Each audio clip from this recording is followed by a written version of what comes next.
dari Banten, kemudian juga dari Jawa Barat, juga tadi sudah terlihat juga ya beberapa juga dari luar Jawa Barat seperti itu.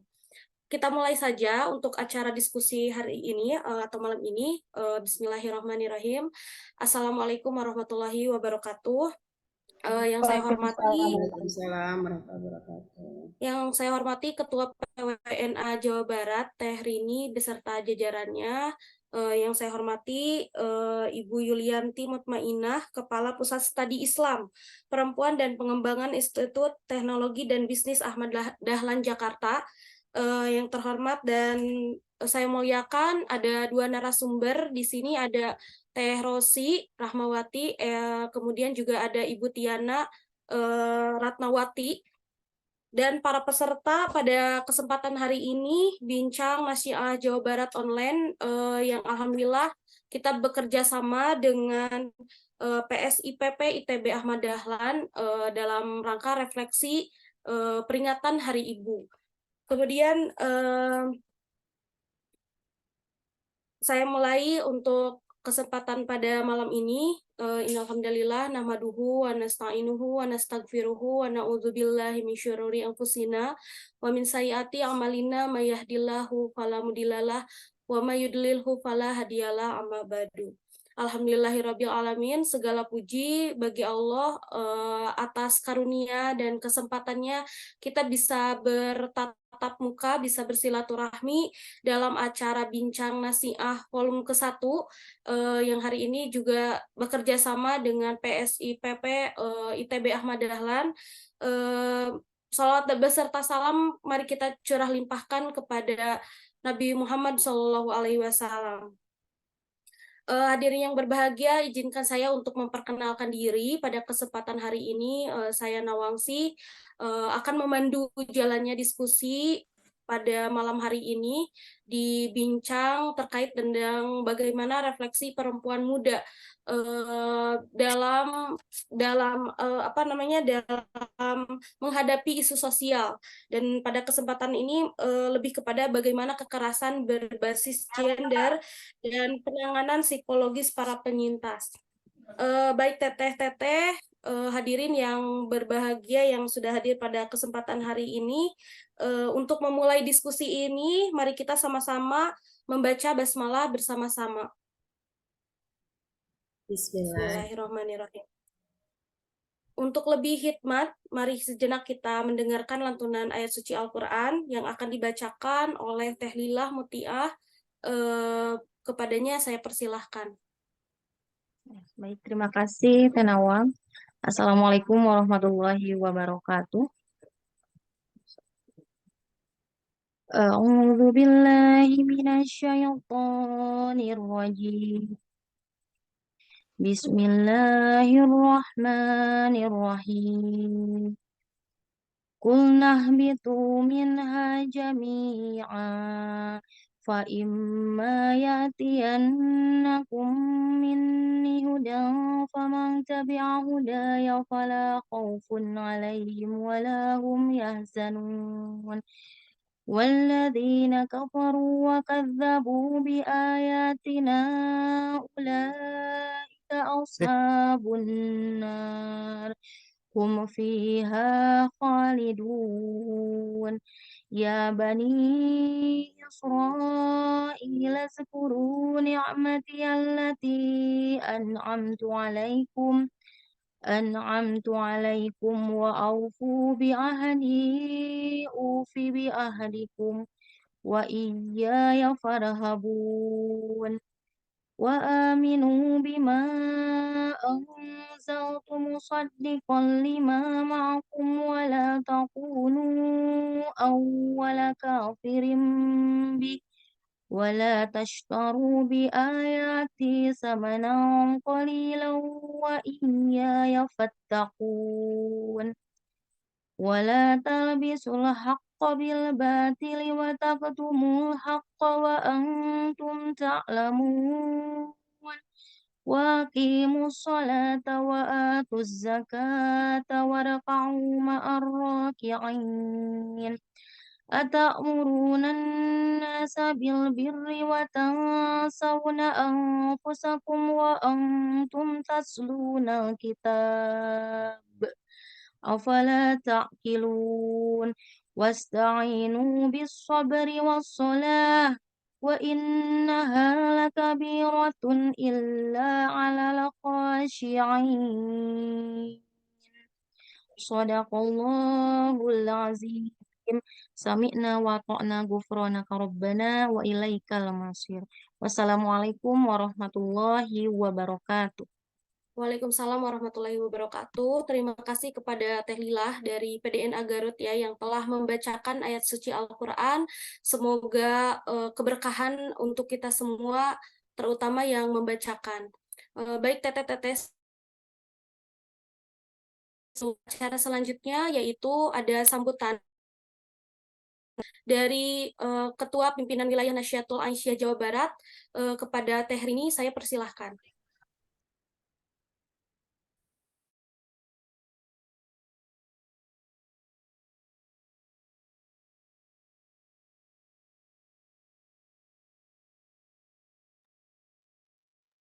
Cek, suara saya terdengar ya?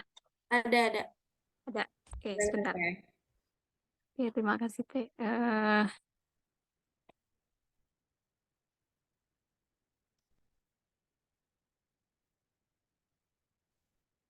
Ya, Bismillah, Assalamualaikum warahmatullahi wabarakatuh. Waalaikumsalam warahmatullahi Warahmatullahi wabarakatuh. Ya, mungkin pertama-tama saya ucapkan selamat datang dan juga yang terhormat Ibu atau Kakak ya, Kak Yulianti Mutmainah, Ketua PSPP PSI PP ITB Ahmad Dahlan yang berkenan berkolaborasi bersama Nasiah, khususnya Nasihatul Aisyah Jawa Barat, karena memang di momentum-momentum hari ini kita memperingati Hari Ibu dan juga memperingati hari bagaimana isu-isu sosial tentang kekerasan seksual ini masih marak terjadi gitu. Jadi saya ucapkan terima kasih Kak Yuli dan juga ada beserta jajarannya, ada Kak Sani dan lain sebagainya yang hadir juga di dalam Zoom pada malam hari ini. Dan juga mungkin yang selanjutnya adalah saya berterima kasih kepada seluruh peserta dan juga seluruh hadirin mungkin yang hadir pada malam hari ini bukan hanya kader Nasihatul Aisyah Jawa Barat saja, tapi ternyata banyak juga yang hadir di luar dari Nasihatul Aisyah Jawa Barat. Ada juga laki-laki ya, ada laki-laki yang juga hadir di dalam Zoom kita pada diskusi pada malam hari ini. Itu juga sebuah hal yang luar biasa. Karena tadi sempat ada yang bertanya apakah laki-laki boleh masuk gitu ya. Boleh kok, boleh masuk dengan senang hati kita terima dan dengan senang hati jika berkenan mengikuti kegiatan diskusi kita, karena memang Bincang Nasia ini baru digagas untuk Nasihatul Aisyah Jawa Barat sendiri untuk pimpinan wilayahnya baru mulai running untuk kegiatan-kegiatan dan juga mungkin dengan kepengurusan yang baru ini menjadi langkah awal kolaborasi dan sinergisitas yang bisa dilakukan terutama untuk mengawali diskusi-diskusi yang nanti ke depannya akan berlangsung. Untuk pertama mungkin diawali dengan kita diberikan fasilitas gitu oleh PSI PP ITB Ahmad Dahlan gitu melalui Kak Yuli. Dan juga kenapa harus mengenai isu sosial mengenai kekerasan gender dan juga bagaimana pemulihan terhadap korban atau penyintas gitu, karena memang di Jawa Barat hari ini juga masih bergelut dengan yang namanya pemberantasan kekerasan seksual yang itu pun atau kekerasan berbasis gender gitu yang itu pun laporannya tiap hari makin banyak gitu, apalagi berita-berita viral di media sosial juga marak terjadi, itu jadi konsumsi publik juga. Dan untuk langkah penanganannya pun sendiri itu terbatas gitu, artinya setelah mungkin ditangani oleh pemerintah setempat, baik itu misalnya dinas-dinas yang menangani DP3AKB dan lain sebagainya, atau satgas-satgas yang memang concern di dunia kekerasan seksual, tapi kita sering lupa gitu bagaimana pemulihan dari psikis dari para korban ini. Nah, inilah yang menjadi salah satu target tema pada malam hari ini, karena kita ingin mengetahui bagaimana kekerasan gender ini masih berlaku di Jawa Barat, khususnya di Jawa Barat gitu ya, dan bagaimana di lingkungan kita ketika kita menghadapi kasus-kasus seperti itu, dan juga bagaimana pemulihan-pemulihan psikososial yang terjadi ketika si para penyintas ini ingin pulih kembali, ingin bersosial kembali, dan ingin berinteraksi dengan yang lain. Mungkin itu yang menjadi sasaran dan target pada malam hari ini. Dan mungkin sekali lagi saya ucapkan terima kasih kepada Kak Yuli dan beserta jajaran dari PSIPP dan juga rekan-rekan Nasyatul Aisyah Jawa Barat dan di luar dari Jawa Barat dan peserta umum lainnya yang sudah berkenan hadir di dalam kegiatan diskusi. Insya Allah nanti kita berbincang dengan dua narasumber yang luar biasa juga, luar biasa concern di bidang yang akan kita bahas pada malam hari ini. Mungkin itu yang bisa saya sampaikan. Mohon maaf bila banyak kekurangan. Albirumanitako. Assalamualaikum warahmatullahi wabarakatuh. Waalaikumsalam warahmatullahi wabarakatuh. Terima kasih Teh Rini atas sambutan hangatnya. Untuk selanjutnya kita akan beralih ke sambutan dari Ibu Kepala PSIPP ITB Ahmad Dahlan, yang saya hormati kepada Ibu Yulianti Mutmainah MA, dipersilahkan. Baik, terima kasih Teteh Nawang. Ini karena kita di Sunda ya, jadi ngomongnya teteh-teteh. Tiba-tiba dipanggil teteh juga. Kumaha atuh sadayana damang.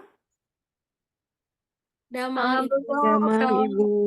Alhamdulillah. Di sini teh hujan gede banget. Mudah-mudahan sih, mudah-mudahan ini sinyal. Aduh, kan tuh. Mudah-mudahan sinyalnya stabil ya. Terus apa tuh namanya? Nggak ada gangguan apa-apa. Baik, Bismillahirrohmanirrohim. Assalamualaikum warahmatullahi wabarakatuh. Waalaikumsalam warahmatullahi wabarakatuh. Waalaikumsalam warahmatullahi Waalaikumsalam. Alhamdulillahirabbil alamin wa bihi nasta'in ala umuri dunya waddin, wassalatu wassalamu ala asyrafil anbiya'i wal mursalin wa ala alihi wa ashabihi ajmain, amma ba'du. Yang saya hormati, yang kita banggakan semua ya, saya hormati, saya cintai. Ini yang pertama ada Teh Rini Marlina. Assalamualaikum Teh, Ketua Pimpinan Wilayah Nasyatul Aisyah Jawa Barat. Sehat ya Teh ya. Kemudian ada narasumber kita, ada Teteh Tiana Ratnawati, beliau dari Regional Manager GESIT, Gender Equality Social in Infrastructures. Assalamualaikum Teh Tiana gitu ya. Ini jadi panggil Teteh juga nih. Oh Ibu ya. Saya masih teteh kok. Oh masih Teteh, iya. Kemudian ada Teh Rosi Siti Rahmawati, ya bener ya Teh ya, ST-nya tuh Siti Rahmawati ya. Iya, Laras. Oh iya bener. Nah kemudian beliau dari MPK SDI. Naon eta MPK SDI Teh? Majelis Perkaderan ya, dan Sumber Daya Insani. Oh ya Allah, kalau disingkat-singkatnya jadi liar. Iya, departemen kadernya mungkin. Oh iya. Ya, assalamualaikum Teh, makasih sudah bergabung ya. Dan moderator kita Teh Nawang, terima kasih Teh Nawang. Ini kader PWNA Jawa Barat juga. Pusat Studi Islam Perempuan dan Pembangunan Institut Teknologi dan Bisnis Ahmad Dahlan Jakarta merasa senang sekali dan terharu ya ketika Teh Rini berkenan bekerja sama dengan kami, dan mudah-mudahan ini menjadi awal yang baik. Nah, kenapa kita ngambil temanya adalah peringatan Hari Ibu? Ini menarik teman-teman, karena sebelumnya biasanya PSIPP itu melakukan kegiatan itu namanya kampanye 16 hari anti kekerasan terhadap perempuan dan anak. Tapi kalau di PSBB kita bukan 16 hari, tapi 16 minggu. Biasanya dimulai dari Agustus dimulai dari Agustus dan berakhir di bulan Desember gitu. Tapi kemudian mulai tahun ini kita tidak melakukan kampanye 16 minggu lagi gitu ya, tetapi kita mau melakukan kegiatan yang namanya Pekan Agama dan Perempuan. Jadi walaupun namanya pekan, nggak 1 minggu langsung dalam waktu yang berdekatan, tetapi kita di minggu-minggu yang berbeda.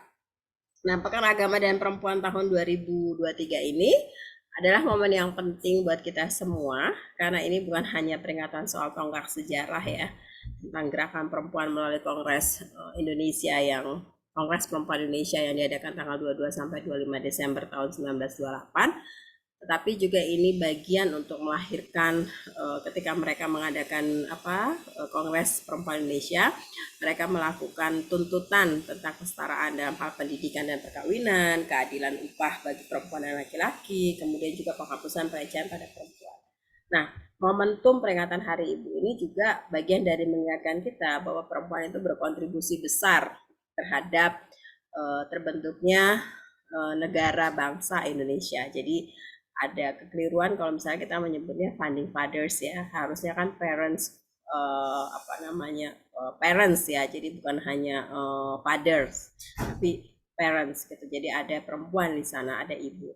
Karena keterlibatan perempuan itu mulai dari masa kemerdekaan seperti Laksamana Malahayati yang berhasil membunuh Cornelius de Houtman di atas kapalnya, dan itu seorang perempuan. Ada Ratu Kalinyamat, ada Cut Nyadin, kemudian juga keterlibatan perempuan dalam Kongres Pemuda Indonesia tanggal 30 April sampai dengan 2 Mei, kemudian juga ada Kongres Pemuda Indonesia yang kedua tahun 1928 gitu ya. Dan kemudian keterlibatan perempuan dalam sidang BPUPKI, misalnya ada Ibu Maria Ulfa Santoso, kemudian ada Ibu Siti Sukaptinah ya. Dan pada masa-masa Orde Lama dan setelah kemerdekaan, masa reformasi, dan sekarang pasca reformasi. Nah, Pekan Agama dan Perempuan tahun 2023 ini, teman-teman, kita memang secara fokus melakukan kegiatan yang disebut sebagai zakat untuk korban kekerasan terhadap perempuan dan anak di berbagai daerah, salah satunya adalah dengan teman-teman di Bandung, Jawa Barat. Karena kita melihat bahwa pemihakan pada korban itu menjadi penting supaya ada memutus rantai impunitas serta dukungan publik untuk dana zakat bagi korban sebagai dana emergensi. Jadi dana zakat ini memang difokuskan sebagai dana emergensi bagi para korban sebagai sebuah ikhtiar baru ya, ijtihad kontemporer supaya kita bisa mendukung para korban. Jadi korban-korban yang kekerasan seksual, KDRT, incest itu bisa berdaya secara ekonomi, dan kemudian dia tidak terjadi impunitas, kemudian bunuh diri dan lain sebagainya. Nah, dana zakat ini diharapkan bisa memberikan solusi bagi mereka. Nah, kenapa isunya ini kita spesifik ya terhadap diseminasi isu zakat bagi korban, walaupun di daerah punya kekhasan masing-masing. Maksudnya gini, mungkin Jawa Barat nanti akan mengambil tema yang berbeda dengan teman-teman di Surabaya. Kalau Jawa Barat kan Bandung ini mengambil tema refleksi perempuan muda dalam menghadapi isu sosial, artinya kekerasan berbasis gender dan penanganan psikososial para penyintas. Ini adalah hal yang sangat-sangat penting. Kenapa? Karena bagaimana korban bisa kembali kepada masyarakat, berdaya secara ekonomi kalau psikisnya tidak diperbaiki atau tidak ditolong begitu kan, tidak ada pendampingan, karena hak korban itu atas kebenaran, keadilan, dan pemulihan. Jadi ini tema yang sangat penting sekali. Walaupun secara umum kita mengambil tema zakat untuk korban kekerasan perempuan dan anak. Nah, teman-teman yang saya cintai dan saya banggakan, secara umum walaupun setiap daerah punya kekhasan tema masing-masing, tetapi kita membingkainya menjadi tema bersama, yaitu memastikan isu zakat bagi korban kekerasan terhadap perempuan dan anak ini menjadi isu bersama gitu. Supaya apa? Supaya nanti ketika diadvokasi itu tidak hanya berhasil di tempat di Tangerang Selatan di mana kita sudah memulai advokasi ini dan berhasil, tetapi juga di semua wilayah gitu. Kenapa di semua wilayah? Karena ini adalah isu bersama ya. Jadi teman-teman kalau kita lihat di layar, share screen ya. kalau kita melihat kenapa kita mengambil isu zakat, kapan sih kita harus bayar zakat? Kalau kita kasih bayar zakat, zakatnya untuk siapa? Kita pernah nggak berpikir bahwa kalau kita ngasih zakat itu untuk korban kekerasan terhadap perempuan dan anak? Pernah nggak kita berpikir tanah misalnya? Nah,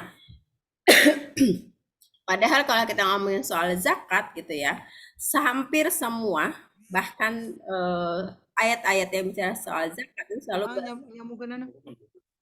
ya suaranya harus di mute ya. Setiap kita ngomongin soal zakat itu pasti beriringan dengan perintah sholat ya.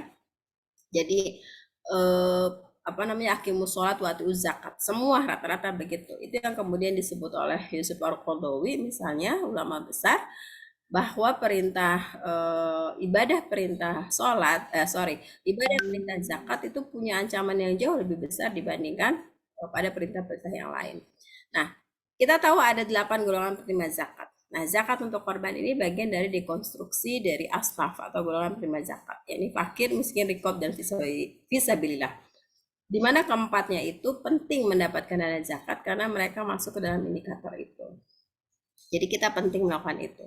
PSBB sendiri sudah melakukan kegiatan ini. Tadi teman-teman mungkin sudah melihat dari video yang diputar ya, sejak tahun 2020 sampai hari ini. Walaupun mungkin gitu belum banyak lah daerah yang kemudian mengadopsi pentingnya dana zakat bagi korban. Tetapi kita sudah berhasil melakukan advokasi di daerah Tangerang Selatan, di mana ada surat edaran Wali Kota Tangsel tertanggal 3 Oktober 2022 yang isinya adalah dukungan terhadap pendanaan pengalokasian dana zakat untuk korban, dan kemudian kita sudah punya standar operasional prosedur. Jadi kalau misalnya nanti teman-teman di Bandung, kayaknya Teh Rini juga dari mungkin Teh Rini ingat kali ya tahun lalu ketika penyaluran dana zakat teman-teman dari IMM Jawa Barat ya. Ya betul Kak. Betul. Nah, terlibat untuk bisa mengakses dana zakat ini. Terima kasih banyak ya sudah disalurkan kepada para korban. Nah, ini teteh semua, ini adalah kegiatan yang sebelumnya ya tentang kampanye 16 minggu gerakan zakat bagi korban. Nah, harapannya ini bukan menjadi milik di Jakarta saja gitu, tapi bisa masif ke semua daerah. Karena kalau misalnya dana zakat itu bisa dialokasikan kepada korban, itu memudahkan advokasi teman-teman yang melakukan pendampingan pada korban. Karena kita tahu betul dana bantuan korban itu sulit diakses, apalagi kalau lembaga itu tidak terakreditasi atau belum terakreditasi. Selain itu, dana BPJS ya itu tidak mengalokasikan dana dana BPJS itu tidak memberikan alokasi kepada korban karena dianggap bukan penyakit. Dan di sisi lain, korban semakin menderita. Nah, ketika korban menderita maka dana zakat ini diharapkan sebagai dana emergensi yang bisa menolong korban dalam situasi yang genting tadi karena keterbatasan pendanaan yang ada. Ini adalah beberapa kampanye yang kita lakukan bersama, terutama pada bulan Ramadan ya. Kemudian nanti ada kenaikan yang signifikan karena biasanya kan kalau orang berzakat di bulan Ramadan. Nah, jadi kami berharap kalau Tangerang Selatan nanti sudah ada kebijakan itu, misalnya di Bandung dan daerah lain, itu memudahkan teman-teman melakukan advokasi karena ini sebagai dana emergensi begitu. Teman-teman yang saya cintai dan saya banggakan, tadi Teh Rini sudah mengatakan ini mudah-mudahan menjadi amal jariah, amal baik kita semua. Ini menjadi langkah awal tadi Teh Rini mengatakan, dan kami sih berharap ke depan kita bisa kerjasama dalam artian kita bisa saling terus support. Saya dan teman-teman PSIPP, di sini ada Mbak Isna Ari, tadi saya lihat di Zoom beliau ada Kak atau Bang Dendi, biasanya dipanggilnya Bang Dendi, bukan Kak Dendi, ada Bang Dendi dan teman-teman PSIPP. Nanti insya Allah kapan-kapan kita silaturahim ke teman-teman PWNA Jawa Barat supaya kita bisa mendiskusikan lebih lanjut, dan berkegiatan bersama untuk pelatihan selanjutnya. Teman-teman yang saya cintai dan saya banggakan, berterima kasih sekali kepada kerja semua pihak, dukungan semua pihak, dan kemudian juga saling bahu-membahu sehingga malam ini kita bisa mendiskusikan. Saya akan menyimak diskusi ini dan Kita mohon kepada Allah Subhanahu wa taala mudah-mudahan acara kita dilancarkan dan dimudahkan. Terima kasih sekali lagi untuk seluruh tim, Kak Ari, Bang Dendi, Teh Rini, Teh Nawang ya. Para narasumber kita pada malam hari ini. Terima kasih Teteh sudah berkenan membagikan ilmu dan pengalaman buat kita semua. Semoga ilmu yang disampaikan oleh para narasumber kita ya, Teh Tiana dan Teh Rosi itu menambah pengetahuan kita. Panitia akan mencatat diskusi ini. Betul, dan juga Bapak. Bapak nanti mohon berkenan aktif dalam diskusi dan memberikan catatan-catatan ya Pak ya, karena di PSIP sendiri kita bersetuju ada yang namanya He for She Campaign. Jadi orang-orang yang bersetuju dan mendukung gagasan gerakan perempuan walaupun itu dari laki-laki. Jadi terima kasih Bapak nih, hatur nuhun sudah berkenan gabung. Mari kita buka diskusi ini bersama-sama dengan mengucapkan lafaz basmalah. Bismillahirrahmanirrahim. Dan pada malam hari ini sekaligus juga menutup rangkaian dari Pekan Agama dan Perempuan selama sepekan, bagian dari peringatan Hari Ibu 2023. Jadi ini malam ini tanggal 27 menjadi penutup dari seluruh kegiatan rangkaian yang sudah dilakukan di beberapa kota di seluruh Indonesia. Nah, sekali lagi selamat berdiskusi. Saya menyimak diskusi ini dan mudah-mudahan ini menjadi hazanah baru bagi kita semua. Hatur nuhun Teteh semua, kurang lebihnya saya mohon maaf. Billahi fisabil haq, nun wal qalam wa ma yasturun. Wassalamualaikum warahmatullahi wabarakatuh. Waalaikumsalam warahmatullahi wabarakatuh. Terima kasih Ibu Yuli atas sambutan dan pengantarnya untuk mengawali dari jalannya diskusi di malam hari ini. Selamat datang juga kepada Teh Dewi Mulyani. Tadi tuh mau disapa tapi takutnya Teh Dewi yang lain Teh. Teh Dewi Ketua PWNA Jawa Barat 2016-2022. Terima kasih Teh telah hadir pada kesempatan hari ini untuk sama-sama membersamai kita di diskusi perdana mungkin ya untuk dibincang Nasyiatul Aisyah ini, tapi untuk di IPP itu mengakhiri ya Bu, mengakhiri. Tetapi juga ini menjadi awal juga bagi kita semua untuk bekerja sama juga di Nasya, bukan hanya nanti dengan IPP juga, tapi dengan lembaga yang lain. Baik Teteh untuk mengefektifkan waktu, sebelum kita memulai jalannya diskusi, alangkah baiknya mungkin ya kita foto bersama dulu, jadi nanti bisa kita akhiri untuk setelah selesai, biasanya suka bubar gitu ya Bu. Untuk silahkan bagi teteh-teteh untuk membuka dan meng-on cam jika berkenan ya untuk meng-on cam kameranya, meng-on-kan kameranya, dipersilahkan. Teh Dewi tadi udah gabung ya. Assalamualaikum Teh Dewi. Iya, gabung Ibu.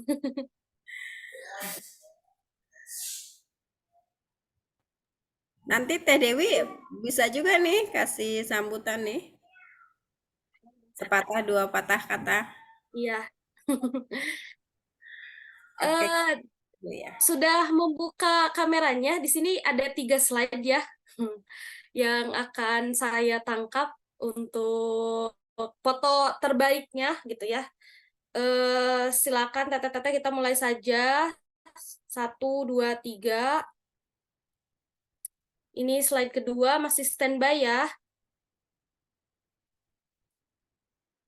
Satu slide lagi.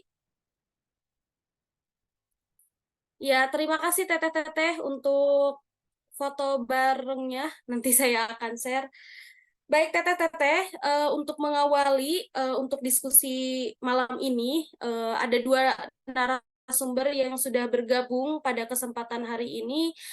Untuk memulai, mungkin saya bacakan dulu ya CV dari Teh Rosi Siti Rahmawati.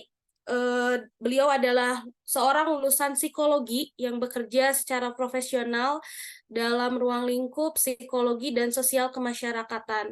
Beliau juga pengalaman bekerjanya itu sebagai asisten psikolog, konselor, pengajar, asisten peneliti, juga perancang, fasilitator, dan motivator dalam program pengembangan masyarakat, terutama pada persoalan perempuan dan anak. Beliau juga berkemampuan dalam proses pengembangan kapasitas organisasi, bagaimana mengutamakan dan mendorong sistem lingkungan pembangunan strategis, kolaboratif, berspektif, gender equality, disability, dan sosial inklusif. Teh Rosi itu untuk sekarang beliau adalah seorang yang hari ini mungkin ya tadi sudah saya sampaikan school counselor, artinya guru BK gitu ya, Teh Rosi juga. Terus juga Biro Psikologi Talentmed Bandung. Terus beliau juga di pimpinan daerah Aisyah Kabupaten Garut, juga di MPK SDI Jawa Barat. Untuk apa namanya Teh Rosi itu juga apa tadi ya sudah berpengalaman juga untuk pembangunan strategis juga kolaboratif, berspektif gender equality, disability, dan sosial inklusif yang disebut dengan GETSI gitu ya. Nah, bagaimana untuk selanjutnya, dan kita akan sama-sama di awal sudah kita share gitu ya, mungkin di WA, di berbagai juga di IG gitu, bahwa hari ini kita akan mengulas gitu, akan membedah bagaimana kekerasan khususnya kekerasan gender dan kekerasan seksual pada anak gitu ya. Mengingat kalau di Jawa Barat ini tentunya masih isu yang sangat luar biasa, dan kita sebagai Nasyatul Aisyah pada umumnya juga termasuk juga tadi ada bapak-bapak juga gitu ya, harus senantiasa juga harus punya aware gitu. Nah, bagaimana untuk berbagi pengalaman, kemudian juga bagaimana untuk cara menangani penyintas kepada eh, kekerasan gender atau kekerasan anak tersebut. Sebagai kita perempuan khususnya, mari kita simak untuk pemateri yang pertama. Saya berikan waktu untuk 10 menit ya Teh Oci, 10 menit kepada Teh Oci, karena nanti kita akan berdiskusi lebih lama. Saya persilahkan Teh Rosi. Baik, terima kasih Teh Nawang. Bismillahirrahmanirrahim. Assalamualaikum warahmatullahi wabarakatuh. Yang terhormat dan saya banggakan teman-teman Nasyatul Aisyah di seluruh Jawa Barat dan sekitarnya. Kemudian Teh Yuli nih ya dari Tangerang nih. Teh Yuli masih ingat nggak sama saya? Teh Yuli, kemudian juga Iya Teh Rosi, ingat. ini NA Banten ada di Garut, jadi sekarang sudah selesai NA-nya. Oh iya, alhamdulillah. Di sini nanti Teh Nawang mungkin saya share dari saya, ini mungkin ada slide yang sudah lengkap. Boleh Teh? Iya, boleh mangga Teh. Iya, siap. Sebentar.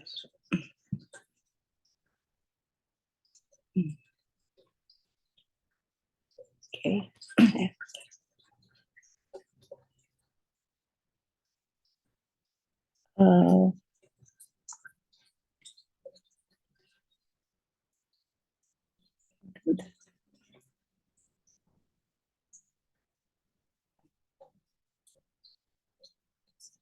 Teh, oke, nggak apa-apa dari Teteh aja, saya nanti akan kirim file yang sudah lengkap ya. Tapi untuk biar kita mempersingkat waktu, baik langsung saja. Ibu dan Teteh semua yang betul-betul saya banggakan, di sini juga sebagian besar saya kenal dengan Teteh-teteh semua, dan alhamdulillah menambah silaturahmi tentunya. Adanya juga di sini hadir kader-kader Nasyatul Aisyah, kemudian ibu guru ya, akademisi di sini hadir semua. Baik, untuk mengawali diskusi kali ini, Teh Nawang dikiranya ini Ibu Tiana dulu nih, Ibu Tiana Damang. Alhamdulillah Teh Ya, Rosi. Bu Tiana juga guru kami ya, mendampingi kami bagaimana menjadi salah satu organisasi penggerak perempuan yang terstandar ya Bu Tiana. Alhamdulillah. Untuk kali ini mungkin saya insya Allah akan sedikit merefleksikan perempuan muda, terutama bagaimana menghadapi berbagai macam isu sosial, terutama kekerasan berbasis gender, dan juga penanganan secara psikologis ya bagi para penyintas. Ketika kita berbicara kekerasan berbasis gender, berarti di sini ada juga beberapa hal yang harus kita pahami tentunya karena berawal dari persepsi ya, dari perspektif. Dan ini sudah biasa, mungkin teteh-teteh juga sudah terbiasa mengenal istilah ini ya. Kenapa ada gender dan ada jenis kelamin gitu ya. Kalau jenis kelamin secara biologis itu terjadi perbedaan, tetapi dalam hal ini yang kita highlight adalah adanya perbedaan gender. Nah, konsep gender ini berpijak pada pembedaan peran, kedudukan, tanggung jawab, fungsi, perilaku, dan pembagian kerja antara laki-laki dan perempuan. Yang ini adalah merupakan konstruksi atau rekayasa sosial. Jadi mungkin di satu tempat dan tempat yang lainnya, standar dalam melihat peran perempuan dan laki-laki mungkin akan berbeda gitu ya. Dan ini karena ditetapkan oleh masyarakat gitu ya. Nah, ketika sudah memahami gender ini, tentunya kita harus sedikit juga sensitif dengan adanya ketidakadilan gender gitu ya. Nah, di slide berikutnya Teh, ini ketidakadilan atau diskriminasi gender ini yang menyebabkan kekerasan berbasis gender itu sendiri gitu. Nah, ini adalah merupakan situasi yang hak-hak yang tidak adil antara laki-laki dan perempuan disebabkan peran gender tadi yang berbeda, yang mengakibatkan perlakuan yang tidak setara atau adil dalam masyarakat ya, yang termanifestasi dalam apa? Nah, ini pertama mungkin, ini kita kadang terasa atau kita tidak merasakan langsung gitu ya. Seringkali mungkin ini kebanyakannya kasusnya pada perempuan ya, laki-laki juga sering terjadi juga mungkin karena ini banyaknya masifnya terjadi pada perempuan ya, sehingga banyak sekali diskusi-diskusi tentang perempuan itu sendiri ya. Pertama, stereotip ya atau pelabelan negatif terhadap salah satu jenis kelamin atau gender. Contoh yang sering terjadi adalah misal perempuan harus kerja pulangnya malam. Itu pasti tetangga bergosip atau bagaimana ya, itu biasanya ya. Itu lihat perempuan itu selalu pulang malam gitu. Atau misalnya julukan-julukan lain ya, stigma-stigma lain yang mereka tidak tahu tetapi sudah menjuluki. Ya, itu juga terjadi pada perempuan. Kemudian subordinasi ya.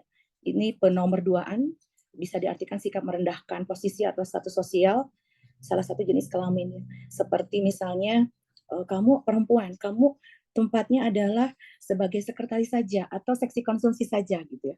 Ketuanya biarlah laki-laki. Nah, ini terjadi juga mungkin di masyarakat ya, kayak semacam banyak kasus yang sering ibu-ibu suka curhatkan gitu, terutama dalam kebijakan desa gitu. Seringkali mereka tidak ada dalam posisi penting karena mengalami subordinasi. Kemudian ada marginalisasi, peminggiran ya. Peminggiran itu bisa juga dalam konteks akses dan partisipasi publik atau ketika ada pekerjaan yang laki-laki perempuan, biasanya laki-laki lebih besar salary-nya, perempuan gampang gitu ya, jadi nggak terlalu besar katanya gitu, itu juga ada. Kemudian kekerasan atau violence ya, di sini juga perlakuan yang mengakibatkan penderitaan secara fisik, psikis, seksual juga terjadi di sini. Dan kekerasan ini terjadi tidak hanya dalam konteks pernikahan ya, dalam relasi laki-laki perempuan, dalam beberapa kasus ada dalam konteks pacaran ya, atau kekerasan dari mantan pacar yang terjadi seringkali mungkin saya ada di Garut, ini kasusnya sangat banyak sekali. Kemudian juga terakhir kemarin Dinas DP2K BP3A menyampaikan juga banyaknya korban karena ketidakadilan gender ini, yang perempuan, anak kecil yang dilemahkan karena sistem, juga karena mungkin disubordinasikan, sehingga memang banyak perempuan itu korban yang menjadi korban kekerasan seksual dari relasi keluarganya yang terdekat. Ada dari bapak tirinya, ada dari kakeknya gitu ya. Itu kasus yang kemarin sangat mencuat sekali gitu. Kemudian juga ada ketidakadilan gender atau diskriminasi seperti beban berlebihan atau double burden. Sehingga perempuan itu ibaratnya dua tangan tapi banyak tangannya. Ini sangat terasa ketika kemarin pandemi ya. Jadi beban berlebihan yang sangat betul-betul dibebankan kepada perempuan, tapi kadang rasanya atas dasar ikhlas ya perempuan mau saja memang mengerjakan gitu. Kalau konteks rumah domestik ya. Tetapi juga beban berlebihan terjadi pada lingkup pekerjaan gitu ya. Kita dibebankan dengan tugas-tugas yang tidak proporsional, tidak imbang, mengakibatkan menurunnya kualitas hidup gitu. Nah itu. Kemudian Teh silakan. Nah ini ya seperti tadi, kasus kekerasan terhadap perempuan di Indonesia. Kekerasan terhadap anak perempuan masih sangat banyak, kekerasan dalam pacaran, kemudian mantan suami ya, kekerasan dalam ranah personal, Nah, ini terjadi karena mungkin anggapannya secara umum perempuan itu lemah gitu ya. Perempuan itu penurut gitu. Sehingga sangat rentan posisinya gitu. Dan orang bisa bersikap apapun, terutama kepada perempuan yang dia tidak speak up gitu ya. Nah, itu nanti di slide berikutnya Teh. Berikutnya Teh. Nah, ini langsung saja kepada dampak kekerasan berbasis gender. Kita bagi ada dalam konteks fisik, mental, seksual, dan ekonomi. Nah, ini untuk dampak yang terjadi pada korban. Dalam konteks fisik bisa berakibat pada kematian. Ini juga banyak berita yang di sana pembunuhan kepada perempuan ya, karena faktor ekonomi juga, karena mungkin lemah tidak bisa melawan. Nah, ini juga hati-hati dengan adanya relasi-relasi yang kita khawatir tidak cukup mengenal dan perempuan dan konteks masyarakat sekarang ini sangat materialistis. Jadi mungkin nggak tahu ya, susah mencari cinta sejati mungkin konteks kalau dari berita kemarin melihat sangat banyak sekali korban perempuan gitu ya. Kemudian juga dalam visi ini menjadi disabilitas ya. Ada fungsi tubuh yang jadi tidak berfungsi dengan maksimal, cedera fisik, keguguran ya, keguguran kandungan ini kalau dia sangat membatin ya. Karena kekerasan berbasis gender itu tidak hanya juga secara fisik dipukul, tapi juga ada kekerasan fisik verbal ya, julukan atau terus dilukai perasaannya, itu juga kekerasan yang sangat tidak terasa biasanya. Kalau misalnya karena perempuan menganggap sudah biasa gitu, dan saya kuat, saya ikhlas, nah itu. Nanti kelihatan kenapa itu bisa terjadi dan apa yang harus dilakukan. Nah, ini mungkin tidak usah dibaca ya, Tenawang, ini mental, seksual, dan ekonomi juga ini sangat berdampak tentunya ya. Nah, ini yang saya coba garis bawahi, dampak pada konteks mental. Ini tentunya kita akan melihat tidak hanya kepada perempuan yang mengalami kekerasan fisik langsung ya. Ada yang dia juga suka kan kekerasan berbasis online juga, misalnya foto yang disebar, kemudian diejek, apapun itu yang dia mengarah kepada peran gender, dan itu menyebabkan dia kehilangan rasa percaya diri, itu udah jelas dia berdampak pada mentalnya gitu. Dan yang paling ini dia bisa menarik diri dari kehidupan sosial, juga mungkin ingin mengakhiri hidupnya. Nah, beberapa riset kemarin terjadi kebanyakan pada remaja, itu pasti remaja perempuan itu terlintas dalam pikiran mereka itu untuk bunuh diri gitu. Nah, ini juga harus diwaspadai. Keluarga adalah tempat betul-betul harus menjadi ruang aman buat anak muda hari ini ya, terutama anak-anak perempuan ini yang sangat rentan gitu. Boleh Teh selanjutnya. Nah, ini di sini ada slide-nya. Oke. Nah, mungkin di sana hanya sampai sana Teh. Nah, apa yang harus dilakukan kepada korban kekerasan gender ya? Pertama itu kita harus bisa empatik dan keberpihakan kepada korban seperti yang tadi Teh Yuli sampaikan. Kemudian juga mencoba harus menjadi pendengar yang baik ya, good listener. Kemudian tidak menyalahkan korban. Seringkali kadang perempuan ya di stigma juga gitu ya. Contoh korban perkosaan, suruh siapa misalnya, atau misalnya korban pelecehan seksual, suruh siapa pakai bajunya seksi, misalnya, suruh siapa kamu cantik, nah, atau suruh siapa kamu menarik perhatian orang lain. Nah, itu kadang itu seringkali ketika ada kasus ya perempuan yang disalahkan, sehingga ini takut sekali untuk dia bicara atau melaporkan gitu. Karena memang di samping masifnya kasus-kasus yang terjadi pada perempuan karena laki-laki misalnya, ternyata banyak juga yang tidak disadari adanya perspektif kodrat dan diproyeksikan oleh masyarakat yang itu terjadi stigma kepada perempuan dan dilakukan oleh perempuan itu sendiri gitu ya. Ini juga yang harus kita waspadai gitu ya. Kemudian pastikan kita harus bisa memberikan informasi, mencari dukungan ya tentunya. Kemudian bagaimana juga misalnya pemenuhan hak korban yang menjadi korban kekerasan seksual. Ada hak prosedural, misalnya dia harus melapor dan dia harus kemana gitu. Kemudian ada layanan kesehatan, perlindungan dan rehabilitasi sosial. Nah, kemudian jika mengalami kekerasan, apa yang harus dilakukan ya? Pertama, kita harus bercerita kepada orang yang kita percaya. Kemudian cari informasi bantuan hukum dan layanan pemulihan itu juga harus dilakukan. Kemudian meminta pendampingan dari advokat, atau dalam di Nasyatul Aisyah biasanya suka ada tim paralegal ya, atau lembaga penyedia layanan lainnya.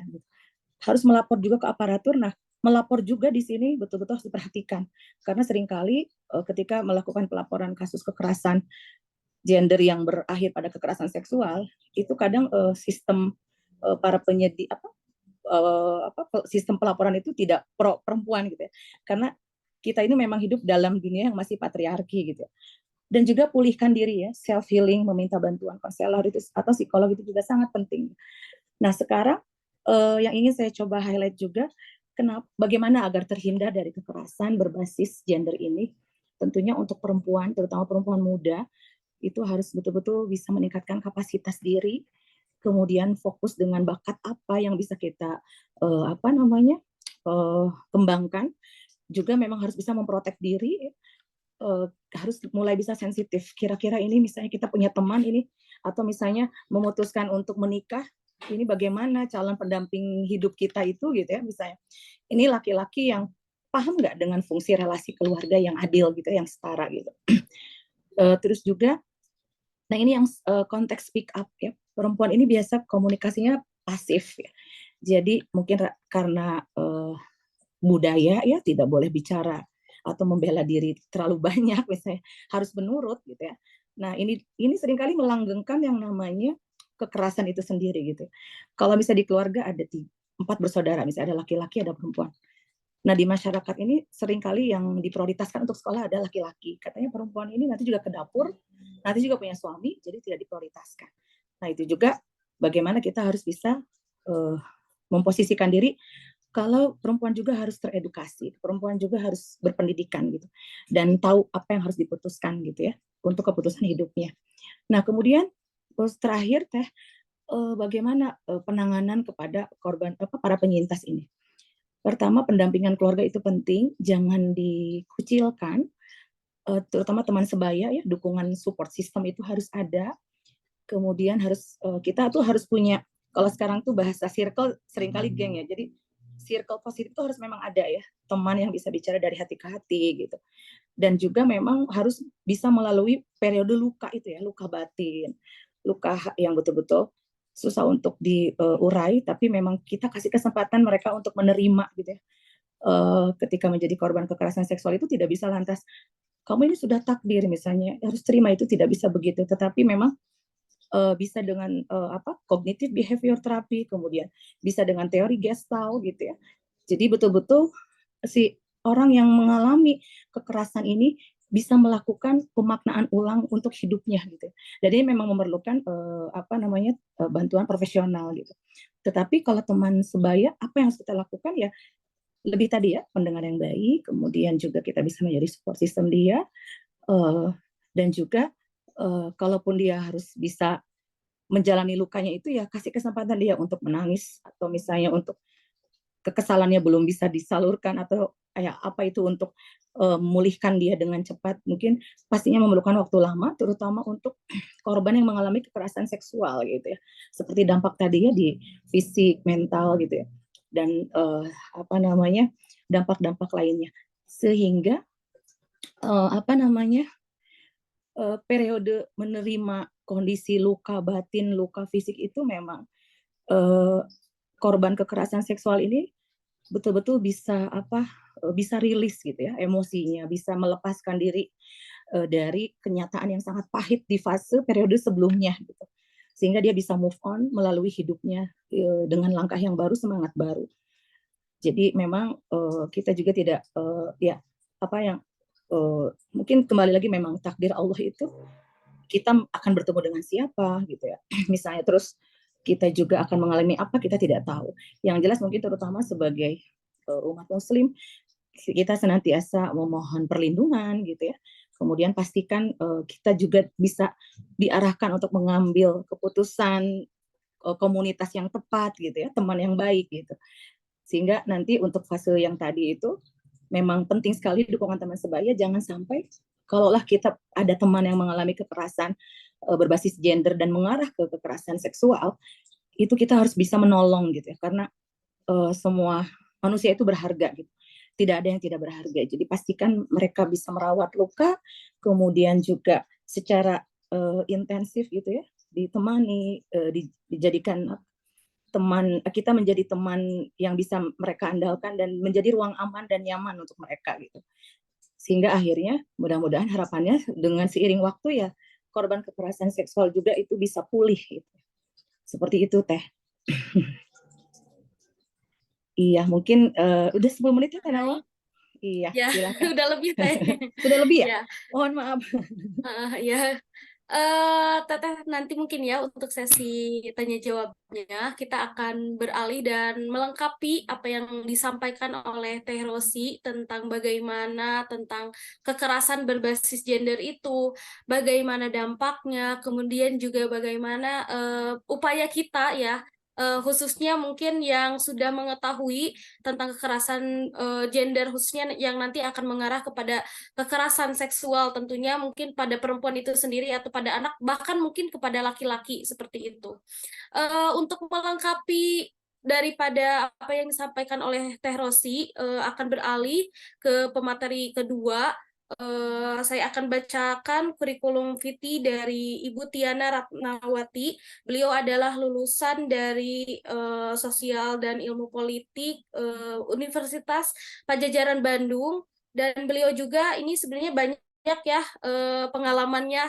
Ini juga tadi sudah disampaikan oleh Teh Rosi di Garut. Teh Rosi kebetulan alumni PDNA juga, alumni Nasyiah gitu ya. Kemarin kita ada program dan beliau juga mendampingi kami dalam proses belajar di program Madani itu. Beliau adalah seorang regional manager for gender equality and social inclusion in infrastructure atau disebut GESI dan juga tim leader nasional service providernya. Untuk untuk mengawali saya langsung saja kepada Ibu Tiana untuk memberikan tadi belum disinggung nih Bu ya terkait tentang bagaimana payung hukum karena di Indonesia ini kan sudah ada undang-undang tindak pidana kekerasan seksual sebenarnya gitu. Tetapi bagaimana gitu implementasi dalam pelaksanaannya di kekerasan pada gender ini khususnya gitu ya, apalagi dalam catatan PPA itu disebutkan di tahun 2022 itu memang adanya penurunan gitu ya di kekerasan berbasis gender ini, tetapi adanya kenaikan gitu ya di kekerasan seksual pada anak. Nah, mungkin Ibu bisa berbagi pengalaman ya gitu ya dari berbagai yang sudah Ibu lakukan gitu ya dan kemudian juga pengetahuan dan lain sebagainya. Kepada Ibu Tiana saya persilahkan. Baik, terima kasih Teh Nawang dan Teh Rosi. Terima kasih nih pertama untuk mengundang saya dan tali silaturahmi kita tersambung lagi. Bismillahirrahmanirrahim. Assalamualaikum warahmatullahi wabarakatuh. Saya senang sekali ini bisa diajak berbincang-bincang nih soal perempuan ya. Nggak ada habisnya bicara soal perempuan. Dan tadi sebenarnya Teh Oci sudah banyak sekali menjelaskan secara teori dan juga fakta-fakta bahwa memang eh, pelecehan terhadap perempuan dan anak-anak itu faktanya memang sangat-sangat banyak. Kalau misalnya bicara soal bagaimana penanganan hukum, kayaknya saya kurang kompeten untuk membicarakan itu karena saya tidak bergerak di bidang hukumnya. Namun bisa saya sampaikan bahwa penanganan perempuan atau korban pelecehan seksual itu sangat-sangat sulit, gitu. Nah, salah satu contoh, ini baru-baru saja terjadi, dan ini mungkin pengetahuan juga untuk kita semuanya. Ada pelecehan seksual yang mungkin ini malah jarang sekali dibahas di dalam banyak seminar begitu, yaitu terhadap disabilitas, apalagi perempuan. Sudah perempuan disabilitas, itu rentan sekali terhadap pelecehan. Salah satu contohnya, ini saya tidak akan sebut di mana tempatnya, tetapi ada saat ini yang sering terjadi ini namanya food fetish. Jadi, sebentar saya boleh share screen ya.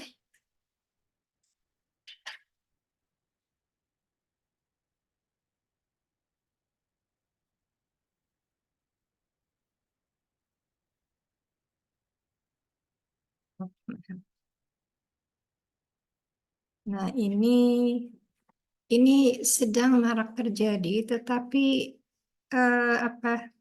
kurang mendapat perhatian. Kalau belum benar-benar terjadi si korbannya ini benar-benar jatuh mentalnya, ini nggak dibahas. Gitu ya.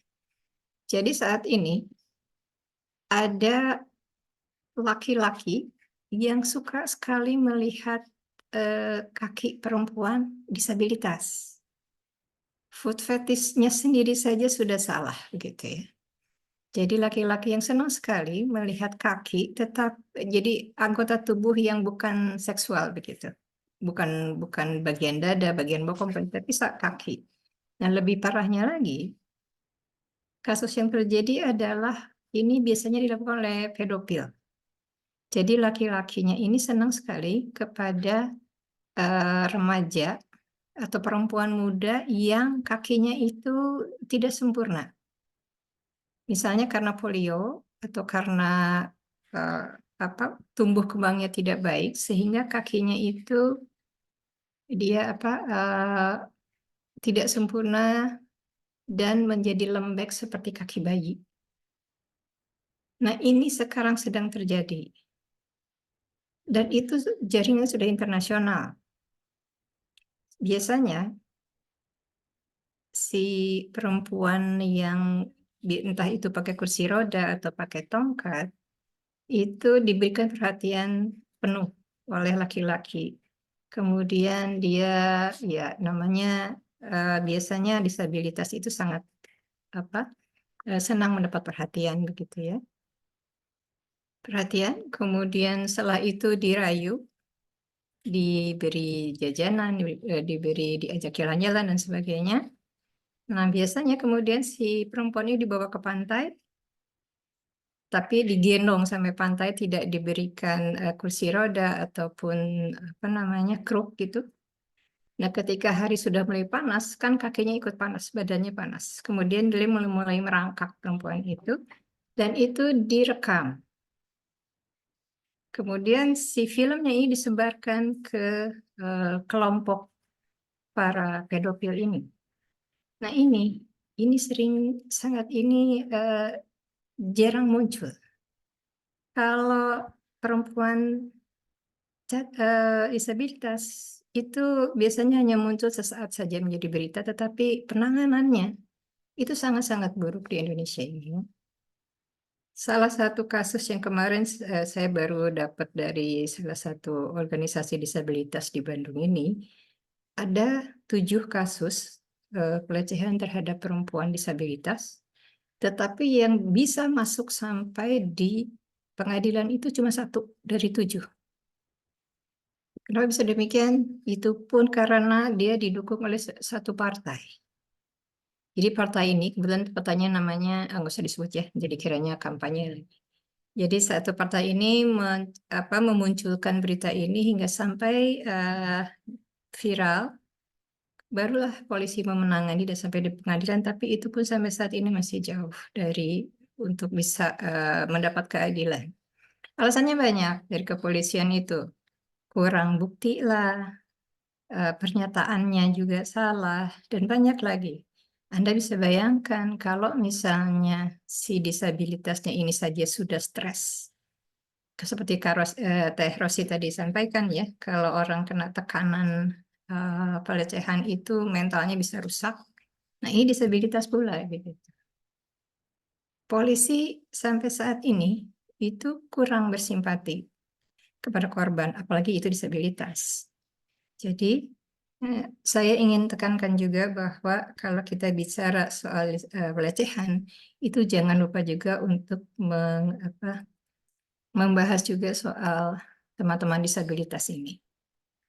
Satu itu, yang kemudian satu lagi yang perlu dibahas juga, ini bagaimana sebuah kekerasan dan juga pelecehan juga itu terjadi disabilitas itu di infrastruktur. Kebetulan saya saat ini sedang berada dalam satu program, ini bicara soal perempuan, disabilitas, dan infrastruktur. Teman-teman, saya ini langsung nanya nih ya. Pernah nggak ada yang sadar kalau perempuan di kamar mandi itu jauh lebih lama dari laki-laki? Boleh raise hand kalau ada yang menyadari itu. Artinya apa? Kalau memang kita mau adil gender, harusnya jumlah kamar mandi untuk perempuan itu harus lebih banyak dari kamar mandi untuk laki-laki. Toilet, apalagi misalnya yang paling banyak dipakai itu di bandara, di mall ya. Biasanya antrian perempuan itu jauh lebih panjang. Karena memang proses di kamar mandi untuk perempuan, apalagi berhijab, apalagi ibu hamil, itu pasti lebih lama. Ibu ada yang raise hand, Bu. Ah iya, Ibu betul. Enda. Terima kasih. Mangga Nanti Ibu kita Enda. diskusikan. Ya, nanti ya. Ya, jadi begitu teman-teman ya. Artinya ada juga hal-hal yang kita anggap itu hal biasa gitu. Tapi sebetulnya itu ya kemudian kurang disadari. Yaitu di sekitar infrastruktur di sekitar kita. Ya, apakah di kantor teman-teman, entah itu di pihak pemerintah dimanapun, sudah ada belum ruang laktasi, ruang untuk ibu-ibu yang sedang menyusui yang tertutup. Tapi kalau kita ke kafe-kafe, di bandara, itu ada ruang no smoking, ruang yang bukan no smoking, ruang untuk merokok itu disediakan, tapi ruang menyusui tidak. Nah, itu juga sebetulnya bentuk-bentuk dari pelecehan terhadap perempuan. Jadi pelecehan tidak hanya soal dicolek, diperkosa, ditampar, dan sebagainya, bukan, tidak hanya itu. Ketika ada hak-hak perempuan yang juga tidak diakomodir, itu juga termasuk salah satu bentuk kekerasan atau pelecehan, gitu ya. Saya pikir sampai situ saja dulu ya, supaya diskusinya lebih asik gitu, karena secara teori sudah banyak disampaikan oleh Teh Oci. Kita mulai saja diskusinya ya, Teh Nawang, supaya lebih seru aja gitu. Kalau dengerin terus nanti ngantuk malah. Iya, Ibu terima Silakan, Teh kasih Nawang. atas Ibu terima kasih atas tadi tambahannya gitu ya. Jadi ditambahkan dari perspektif lain gitu ya. Ternyata tadi belum dibahas juga terkait tentang pelecehan kepada disabilitas gitu ya, Bu. Dan mungkin saya juga nanti akan bercerita, Bu, di lain tempat gitu ya. Ada juga mungkin di sini terkait tentang pelecehan disabilitas itu juga harus mendapatkan oleh kita itu mendapatkan perhatian yang sangat serius juga gitu. Terus juga tadi terkait dengan bentuk dari kekerasan berbasis gender itu bukan hanya pelecehan seksual atau bukan hanya secara cuitan atau fisik tapi juga di infrastruktur ya Bu gitu ya. Ternyata itu juga bentuk daripada kekerasan seksual. Nah, di sini Bu udah ada yang mengantri untuk bertanya. Siapa ya? Teh Resa dulu ya. Teh Resa.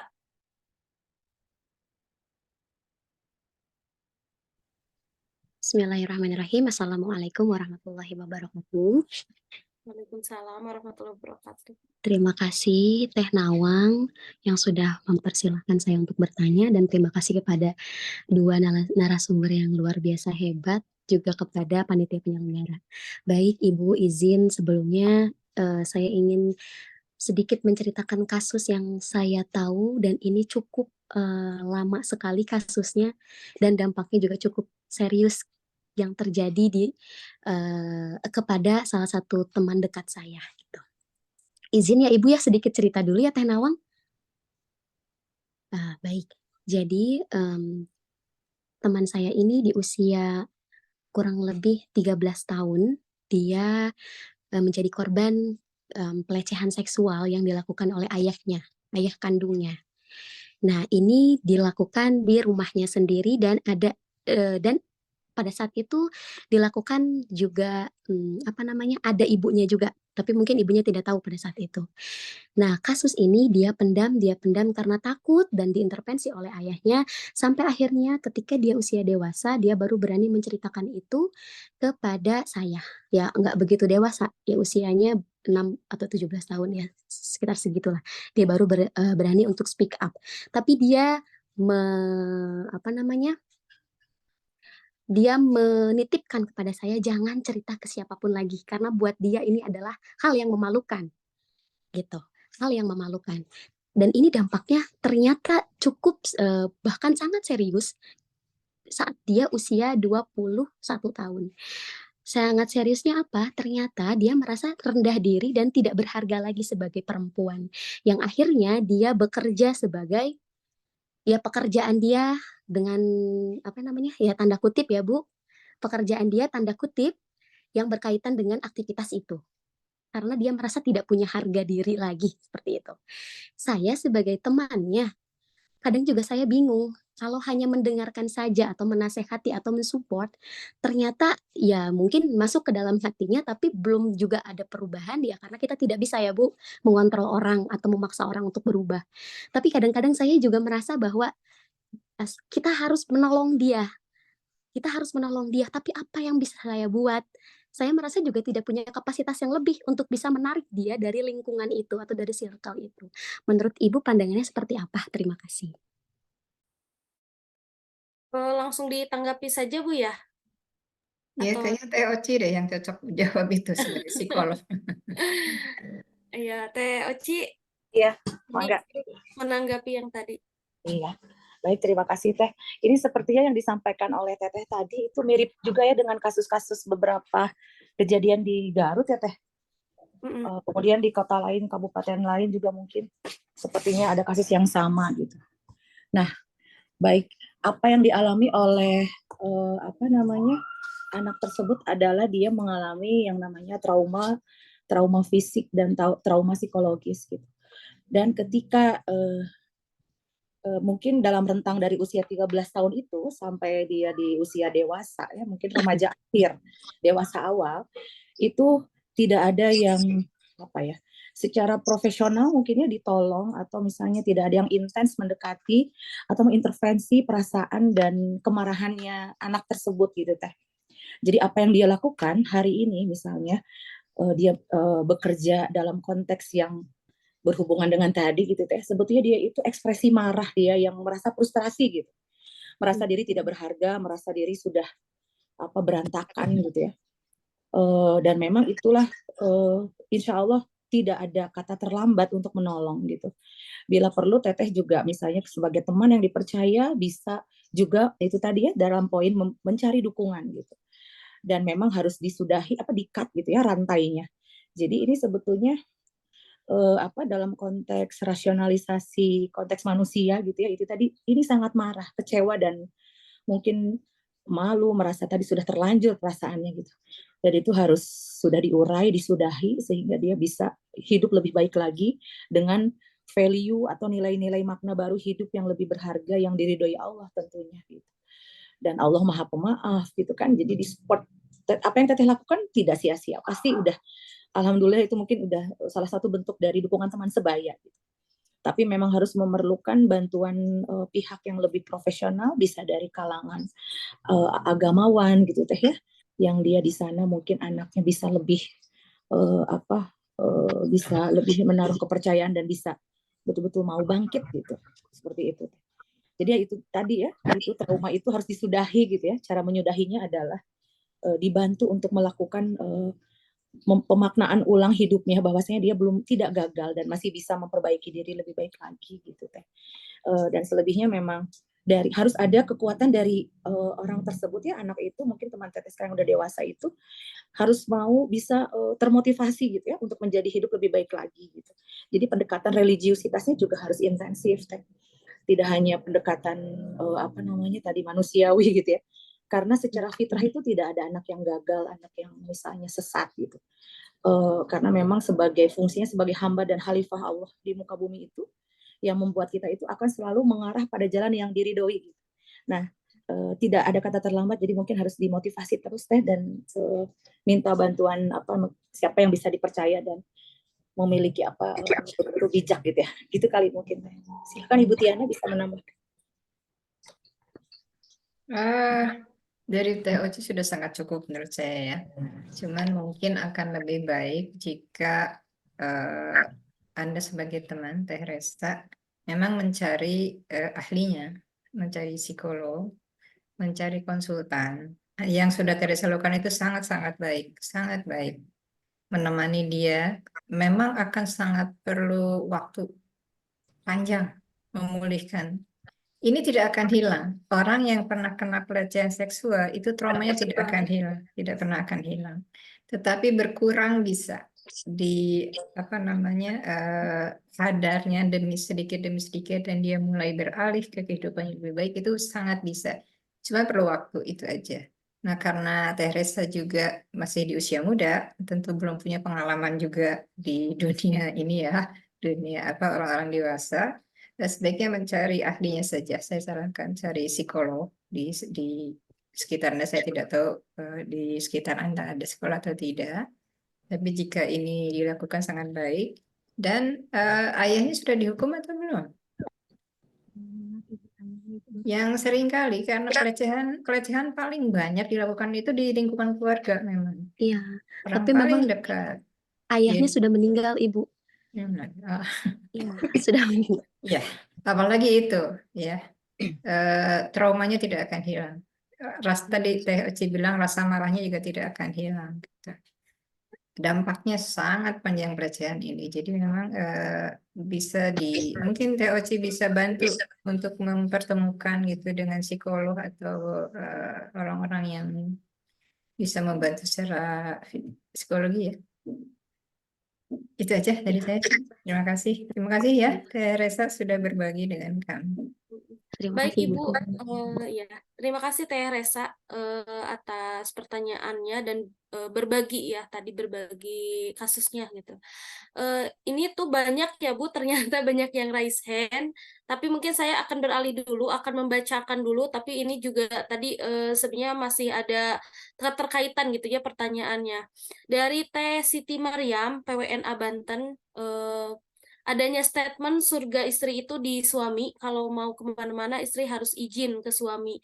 Ketika istri mengikuti hal itu, kadang kesombongan suami muncul. Nah, mohon penjelasannya apa yang harus dilakukan seorang istri.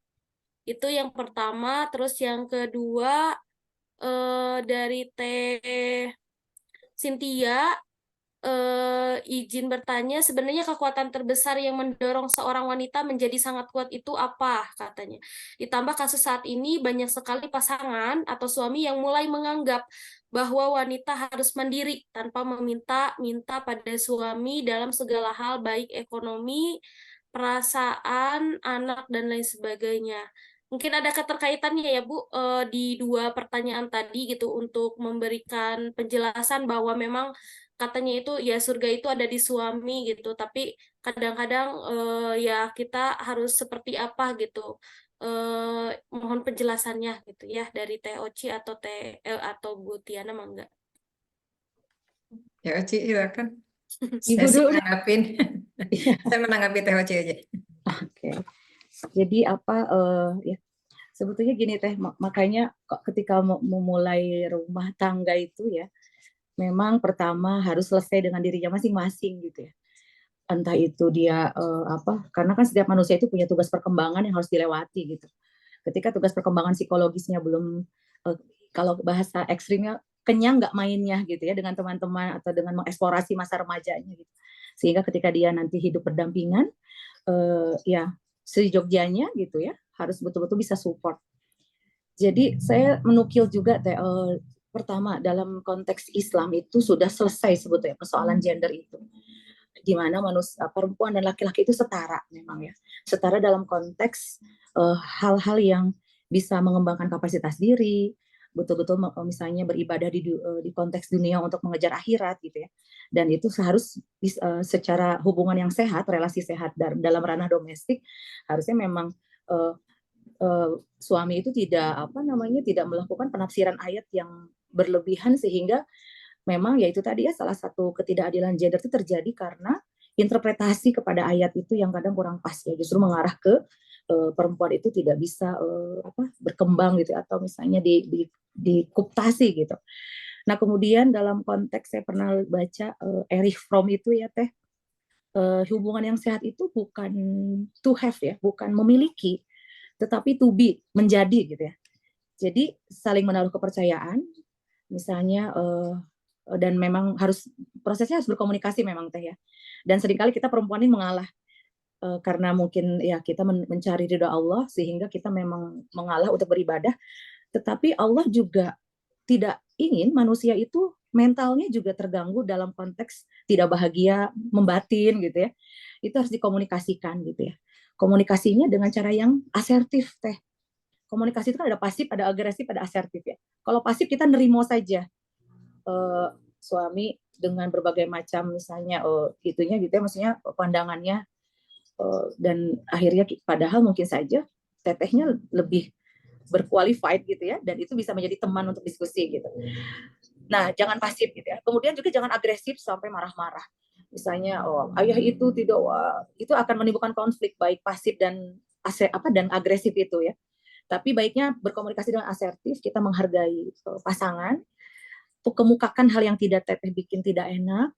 Mungkin ada miskomunikasi di sana, atau suami memang sangat bersemangat mengimplementasikan nilai-nilai agama, tetapi juga kan ada dalam kita juga perlu berijtihad ya.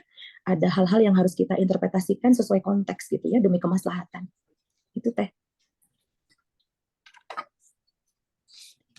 Ya, Ibu ada yang ditambahkan? Teh Roci itu selalu tepat jawabannya dan lengkap gitu Masya, ya.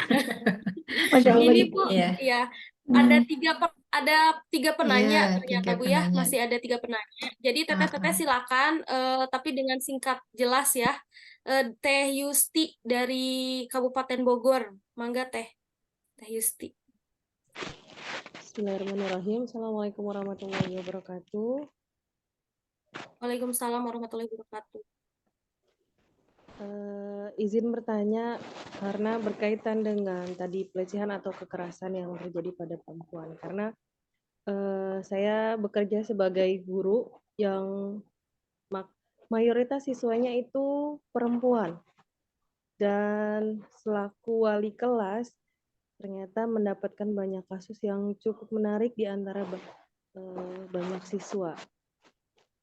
Nah, di sini ada beberapa kasus yang menjadi perhatian kami di sekolah, dari mulai kasus LGBT, lalu anak-anak yang pasca broken home dari orang tua yang ternyata dampaknya cukup luar biasa.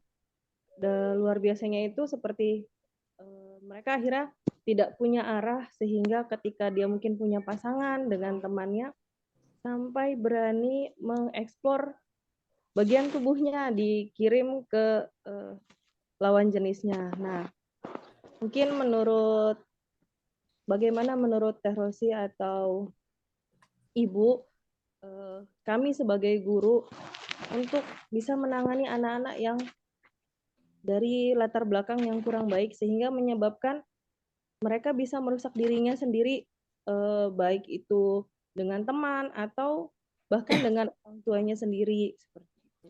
Mungkin itu saja. Terima kasih. Assalamualaikum warahmatullahi wabarakatuh. Waalaikumsalam warahmatullahi wabarakatuh. Ibu, ini kita ini aja dulu ya. Di pertanyaan kedua ada Teh Devi. Teh Devi, mangga. Baik, bismillahirrahmanirrahim. Terima kasih atas izinnya yang sudah diberikan kepada saya. Saya Devi Kusuma Dewi dari PWNA Kabupaten Cianjur. Izin bertanya, kebetulan saya sebagai seorang guru mendapati kasus di sebuah sekolah gitu ya. Kasus berkaitan dengan pelecehan terhadap anak perempuan. Tapi anak perempuan ini menyadari bahwa dia itu sudah diperlakukan tidak baik oleh seorang laki-laki. Hal itu dibuktikan dengan bukti-bukti yang sudah saya terima gitu. Bukan saya terima, Bapak Ibu guru terima gitu. Terkait apa yang sudah terjadi pada remaja tersebut. Contohnya menemukan satu buah video foto bersama si remaja tersebut itu dengan laki-laki yang yang tidak seharusnya gitu. Setelah itu ada satu kejadian, dia di sekolah itu nangis histeris, teriak-teriak gitu. Ditanya lah kenapa sampai sehisteris itu.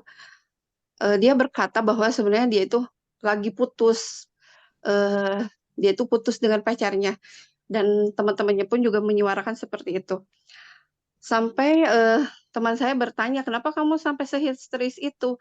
Apa yang sudah kamu berikan pada laki-laki itu? Apakah kamu sudah memberikan keperawanan kamu, sampai seperti itu ya? Karena dapat dari informasi dan apa ya, bukti-bukti yang sudah diterima oleh guru di sekolah, dia melakukan hal-hal yang seharusnya tidak dilakukan oleh remaja perempuan gitu. Nah, kesininya saya mendekati dia dan berkomunikasi dengan remaja tersebut. Kenapa kamu terus melakukan hal-hal seperti itu sampai kamu dipanggil lagi ke BK, sampai kamu terus-terusan dipanggil oleh guru, wali kelas. Dan yang paling naasnya itu, orang tuanya malah menyalahkan kami pihak sekolah yang tidak tidak memperhatikan gitu bagaimana anaknya yang sudah dititipkan di sekolah, kenapa bisa sampai seperti itu. Nah, kami dapatkan informasi ternyata orang tuanya sama sekali tidak tahu anaknya seperti itu. Justru informasi yang lebih banyak diketahui itu adalah kami sebagai guru di sekolah, nah gitu. Suatu ketika dia bercerita kepada saya begini, saya tidak melakukan itu, Bu. Dia terus-terus saja mengelak sampai pada akhirnya dia menyatakan seperti ini, ya Bu, karena saya sudah tidak nyaman dengan kondisi yang ada di sekolah gitu. Dia lebih tidak nyaman di sekolah, tidak nyaman di rumah, dan dia lebih menyenangi dengan orang-orang yang seperti ada pada video dan foto, terutama banyaknya laki-laki. Terus saya tanya, kenapa kamu sampai melakukan hal seperti itu? Ya karena dia tidak mendapatkan apa yang dia inginkan, baik itu di sekolah ataupun di rumah gitu. Berkali-kali saya memberikan wejangan supaya menyadarkan gitu bahwa apa yang dilakukan dia itu tidak benar. Nah gitu. Pendekatan yang sudah saya lakukan itu sampai saat ini tidak berhasil. Malah dia memutarbalikkan fakta seperti seolah menyalahkan wali kelasnya karena sudah menyampaikan informasi yang sekolah miliki kepada orang tuanya, sehingga orang tuanya pun jadi lebih menyalahkan lagi kepada pihak sekolah. Nah, kondisi seperti itu baiknya bagaimana gitu bagi kami gitu sebagai seorang perempuan di sekolah yang ingin menyadarkan generasi kaum remaja gitu bahwa apa yang dilakukan oleh anak tersebut itu salah gitu. Mungkin itu saja pertanyaannya. Terima kasih. Wassalamualaikum. Waalaikumsalam. Terima kasih Teh Depi. Satu lagi ya, karena ini tadi raise hand, Teh Nia. Mangga Teh. Di mute Teh. Ya. Bismillahirrahmanirrahim. Assalamualaikum warahmatullahi wabarakatuh. Sebelumnya saya Nia dari PDNA Kabupaten Bandung. Senang rasanya kalau ngebahas perempuan ya, karena luas sekali pasti yang dibahas. Nah, terkait pembahasan kali ini, kita sebagai perempuan pasti sama-sama mengetahui sejatinya mengenai kodrat kita sebagai perempuan. Tapi akhir-akhir ini tren wanita karir itu lagi meroket gitu ya. Tren wanita karir ini lagi meroket, bahkan sampai narasinya itu dibangun kalau wanita karir ini mungkin lebih baik atau lebih terhormat dibanding ibu rumah tangga. Nah, yang menjadi pertanyaan saya adalah apakah tren wanita karir ini kemudian juga menjadi salah satu ikhtiar untuk kaum perempuan mematahkan stigma bahwa perempuan itu tidak berdaya sehingga berdampak pada kaum laki-laki itu kemudian tidak berani merendahkan perempuan baik dalam fisik ataupun non fisik. Nah, bagaimana pendapat Teteh dan Ibu narasumber mengenai hal tersebut? Itu mungkin yang dapat saya sampaikan. Terima kasih. Ya, terima kasih Teh Nia. Tadi ya dari pertanyaan Teh Yusti sama Teh Devi itu sebenarnya ada korelasi gitu ya. Bagaimana menangani upaya sebagai guru, sebagai wali kelas, khususnya di lembaga pendidikan gitu ya, Ibu sama Teh Rosi, apalagi Teh Rosi di guru BK juga ya Teh di sekolah gitu. Berbagi praktik baiknya menghadapi anak-anak remaja, anak-anak siswa kita gitu ya semua dalam proses menyadarkan upayanya seperti apa gitu. Mangga Teh Rosi. Baik, Teh. Bismillahirrahmanirrahim. Nanti Teteh tolong ingatkan ya jika ada yang terlewat. Pertama dalam konteks sekolah, sesungguhnya pendidikan itu bukan tanggung jawab sekolah, tanggung jawab keluarga di rumah.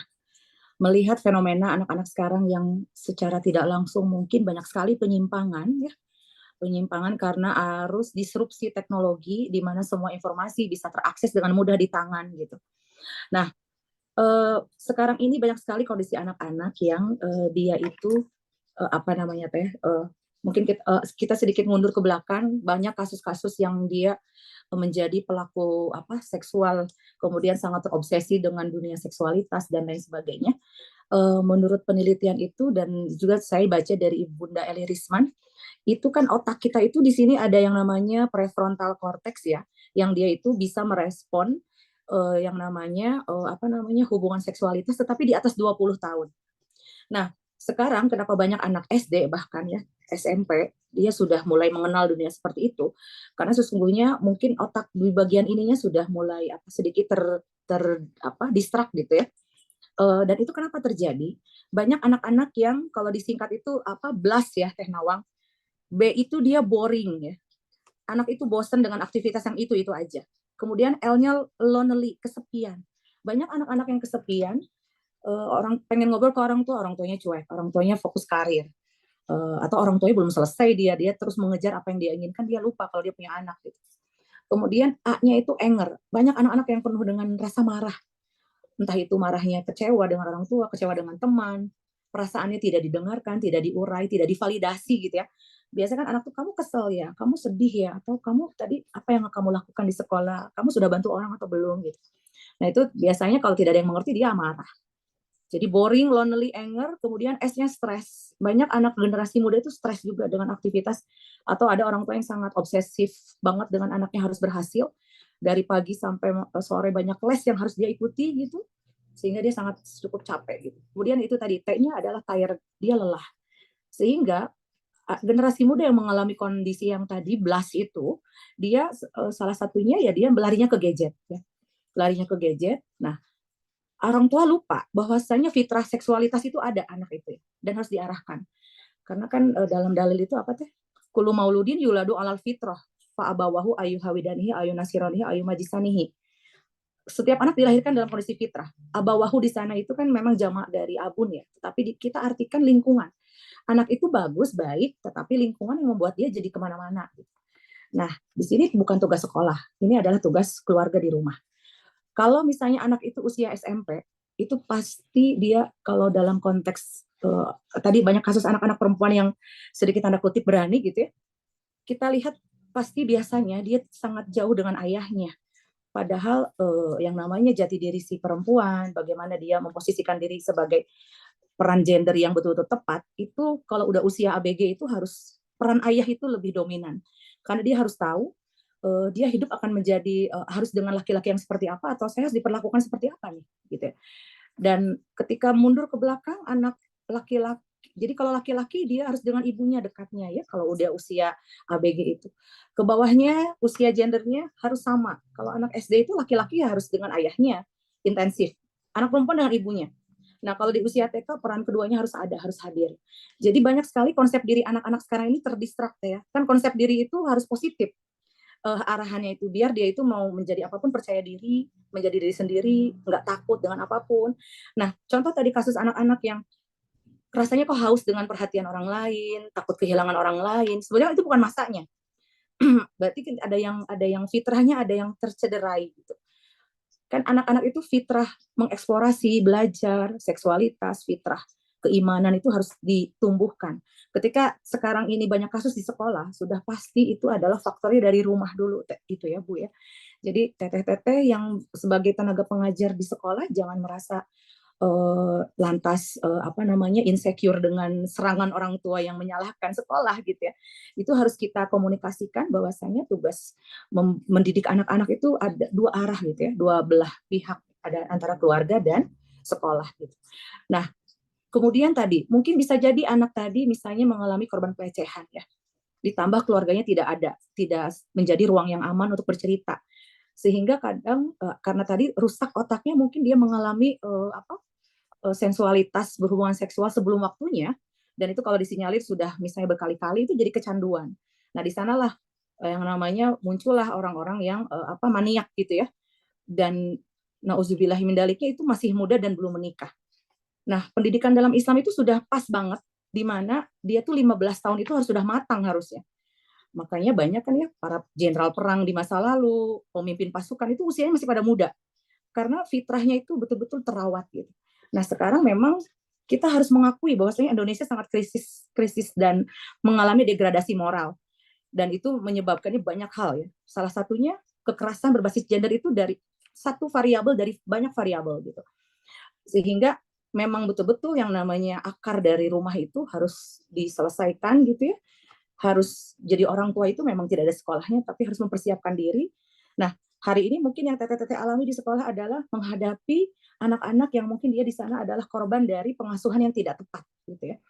Dan itu tidak terlambat dan harus diambil gitu ya, diambil untuk diselamatkan fitrahnya.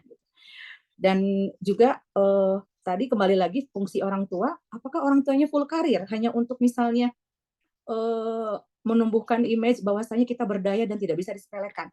Nah, atau misalnya lebih baik jadi ibu rumah tangga atau jadi berkarir, itu mana yang lebih baik? Sebetulnya dua hal itu sama-sama baik ya. Tergantung perspektif ibu itu ya. Karena ibu yang baik atau orang tua yang baik itu adalah orang tua yang dimiliki oleh anak itu gitu ya.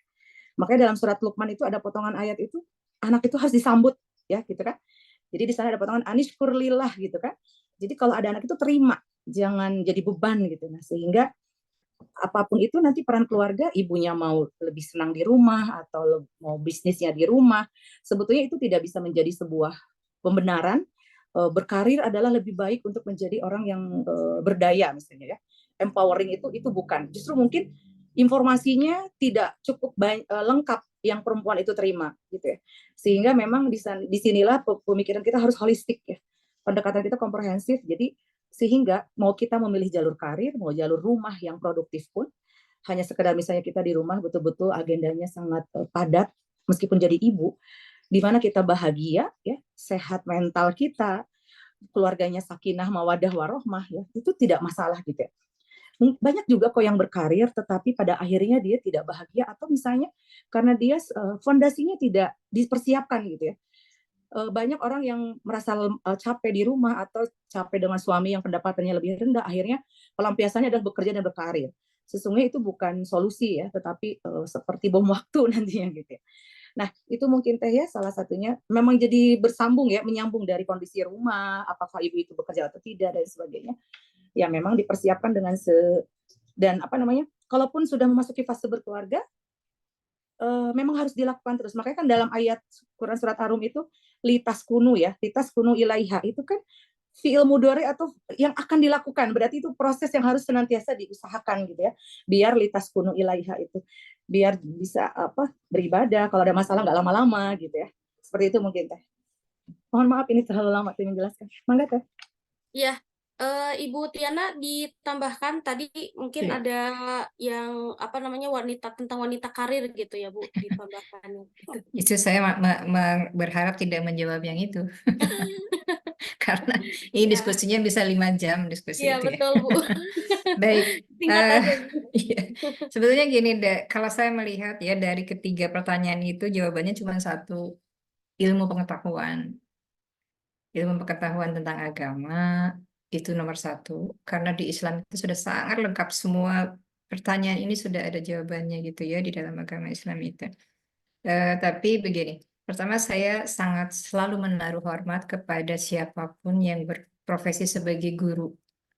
Guru itu, waduh berat banget ya. Ini profesi ini Anda harus menangani sekian banyak anak, bahkan bisa selalu lebih dari 20 anak yang karakternya beda-beda. Ada yang di SD apalagi ya, SMP, SMA. Nah, yang paling berat itu bisa di tingkat-tingkat SMP, karena SMP itu sedang masa-masa beralih dari anak-anak menuju dunia dewasa. Tapi belum dewasa begitu, karena dewasa itu kan di atas 18 tahun kalau menurut undang-undangnya, dan 18 ke bawah itu masih di golongan anak-anak. Nah, untuk guru, kalau secara psikologi tadi dan secara administrasi itu Teh Oci sudah jelaskan.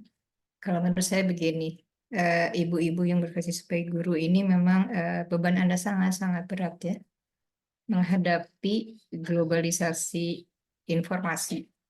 Itu kan sekarang ini lintas negara itu bisa cukup di handphone. Dan yang pegang handphone itu bahkan anak TK atau anak belum sekolah sekalipun sudah pegang handphone. Sehingga sangat besar kemungkinan anak-anak di zaman sekarang ini punya pengetahuan, bukan ilmu ya, tapi punya pengetahuan dan informasi yang sangat banyak. Nah, masalahnya adalah di usia anak-anak ini mereka belum bisa menyaring informasi mana yang seharusnya mereka terima dan mana yang tidak. Nah, di sini memang peran penting orang tua dan guru. Saya setuju Rosi tadi bahwa pendidikan itu memang dari rumah. Mungkin saya akan melihat menjadi dua pendidikan apa namanya, kalau apa pendidikan psikologi, pendidikan akhlak itu memang akan ditekankan di rumah gitu ya, bukan di sekolah. Sekolah itu lebih ke pengetahuan yang akademis. Nah, hanya di Indonesia ini anggapan bahwa sekolah itu bukan hanya sekedar lembaga pendidikan, tapi tempat penitipan anak. Sekolah sering dijadikan tempat orang tua menitipkan anak-anaknya dan menyerahkan seluruh pendidikannya itu kepada guru. Ini fakta gitu. Fakta nggak bisa kita ubah dengan mudah. Nah, itu kenapa saya bilang kenapa guru itu begitu berat bebannya untuk menghadapi begitu banyak karakter anak-anak, termasuk bagaimana ibu tadi untuk menghadapi anak yang belum waktunya tetapi sudah melakukan tindakan seksual ya.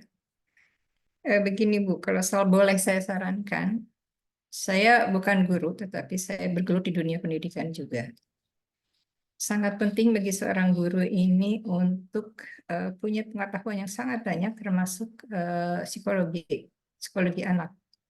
Dan kemudian memerankan dirinya menjadi teman dari anak-anak ini. Jadi memang saya melihat di beberapa sekolah ada guru yang bersikap seperti teman dan ada yang memang guru yang sukanya memerintah-merintah dan hanya mengajar saja. Begitu. Nah, guru yang berteman ini biasanya cukup dekat dengan anak-anak. Nah, beban ini pun menurut saya sangat berat. Jadi bagaimanapun juga ini fakta yang ada yang di hadapan kita. Kita tidak bisa menyerahkan juga bahwa kemudian pendidikan ini hanya di orang tua, sekolah hanya untuk sekolah. Enggak juga sih. Memang menjadi guru zaman sekarang itu bebannya jauh lebih berat dibanding guru-guru zaman dulu. Karena guru juga harus sama. Pengetahuannya bahkan harus lebih banyak dari murid-muridnya. Apalagi pengetahuan di sekitar dunia hiburan, saya bilangnya hiburan. Di YouTube, Instagram, TikTok, dan sebagainya. Guru harus mengikuti tren. Kenapa harus ikut? Supaya bisa menyaring, memberitahu pada anak-anak mana yang baik, mana yang tidak.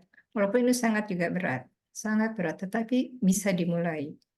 Kemudian juga guru juga bisa memberitahu kepada anak-anak, karena saya khawatir dari beberapa anak-anak yang punya masalah di sekolah, memang biasanya punya masalah di rumah gitu. Jadi memang diharapkan guru akan menggantikan peran orang tuanya ini pada saat ada di sekolah. Susah juga ya kalau kita mau menarik diri dari peran kita menjadi teman murid-murid ini, terutama anak-anak yang di rumahnya orang tuanya nggak bisa diajak ngobrol. Jadi ya guru gitu, atau teman peer group-nya. Perlu untuk memberitahukan kepada anak-anak pendidikan seks. Saya pikir itu sangat perlu. Seks di sini artinya kan jenis kelamin. Jadi bahwa laki dan perempuan itu berbeda, fungsi tubuhnya juga berbeda, dan perlu diberitahukan juga mana bagian tubuh yang tidak boleh disentuh. Bahkan dari anak-anak yang boleh menyentuh bagian tubuh itu hanya ibunya saja, ayahnya tidak boleh, terutama untuk anak perempuan. Itu dari kecil. Apalagi setelah dewasa, karena saya pernah mendapat kasus anak-anak itu, dia tidak sadar bahwa dia sebetulnya sedang dilecehkan. Nggak sadar. Karena dari kecil dia sudah terbiasa dari kecil itu di rumahnya telanjang.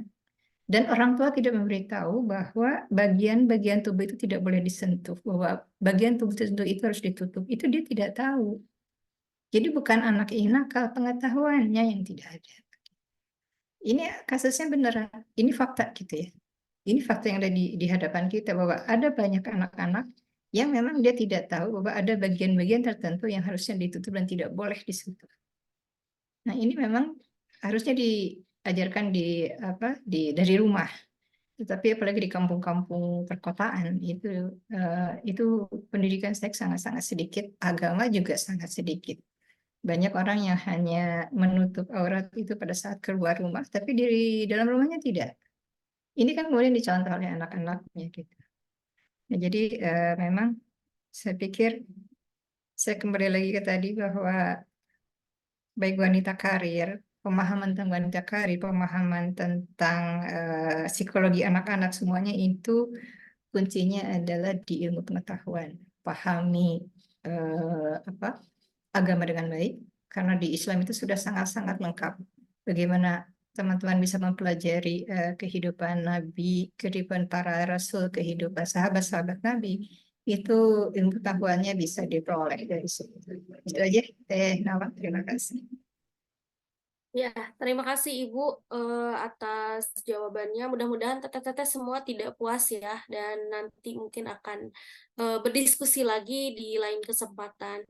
Baik, teteh-teteh semua, karena waktu sudah menunjukkan pukul yang sekian gitu ya. Memang tadi ada beberapa pertanyaan juga di chat, tapi juga saya rasa bagaimana untuk tadi terkait tentang KDRT gitu ya, sudah dibahas juga, disinggung juga sama Ibu Tiana sama Teh Rosi gitu ya. Upaya penanggulangannya tentunya memang pendidikan dan ilmu agama itu sangat bisa menjadi win-win solution gitu ya untuk kita sebagai perempuan khususnya gitu ya, baik laki-laki atau perempuan juga gitu, bahwa memang keduanya itu sangat berpengaruh, sangat menjadikan upaya untuk bagaimana tadi, baik itu penanganan secara preventif, baik itu kepada juga para penyintas gitu. Kedua hal tersebut itu menjadi sangat urgent dan sangat penting bagi kita, terutama mungkin bagi yang guru-guru ya di sekolah, terutama saya juga guru ya gitu. Jadi memang bagaimana kita terhadap anak didik kita itu bukan hanya sebatas suruhan atau ngejudgment atau apa gitu, tapi ya memang apalagi di era sekarang itu generasi Z itu berbeda ya dengan gen milenial atau yang lainnya gitu, yang kadang-kadang memang susah untuk diatur gitu. Jadi kita posisikan bahwa kita menjadi pendengar buat mereka, bahwa kita bisa menjadi teman bagi mereka. Untuk mengakhiri gitu ya, karena tadi ada Teh Dewi Mulyani untuk memberikan tanggapan dan closing statement-nya gitu Teh. Mohon izin Teh untuk Teteh memberikan tambahannya, closing statement-nya untuk di akhir diskusi kita malam ini.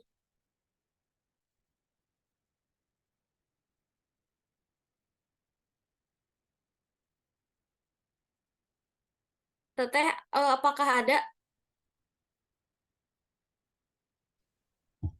Ada Teh. Ya. Mohon maaf, saya sedang ada beberapa tugas. Tidak apa-apa, terima kasih. Mohon saya menyimak. Terima kasih, ini menarik sekali. Sebetulnya kalau diungkap itu kasus kekerasan terhadap anak dan perempuan ini luar biasa. Terlebih lagi kalau dibawa ke ranah inklusi. Dan hari ini saya sendiri secara pribadi mendapatkan pencerahan ya yang luar biasa dari Teh Oci, kita biasa memanggil ya Ibu Rosi Siti Rahmawati, kemudian dari Bunda Tiana Ratnawati. Terima kasih Bunda, ini luar biasa. Saya secara pribadi sangat senang berada di forum ini, luar biasa.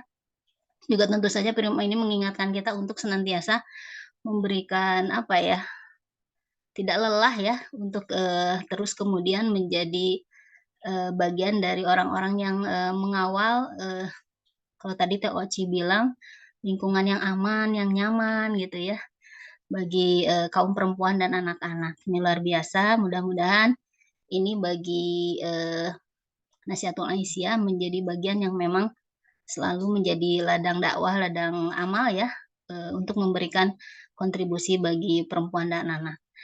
Itu barangkali Teh Nawang, terima kasih Bunda Rosi, Bunda Tiana, dan juga dari UAD ya.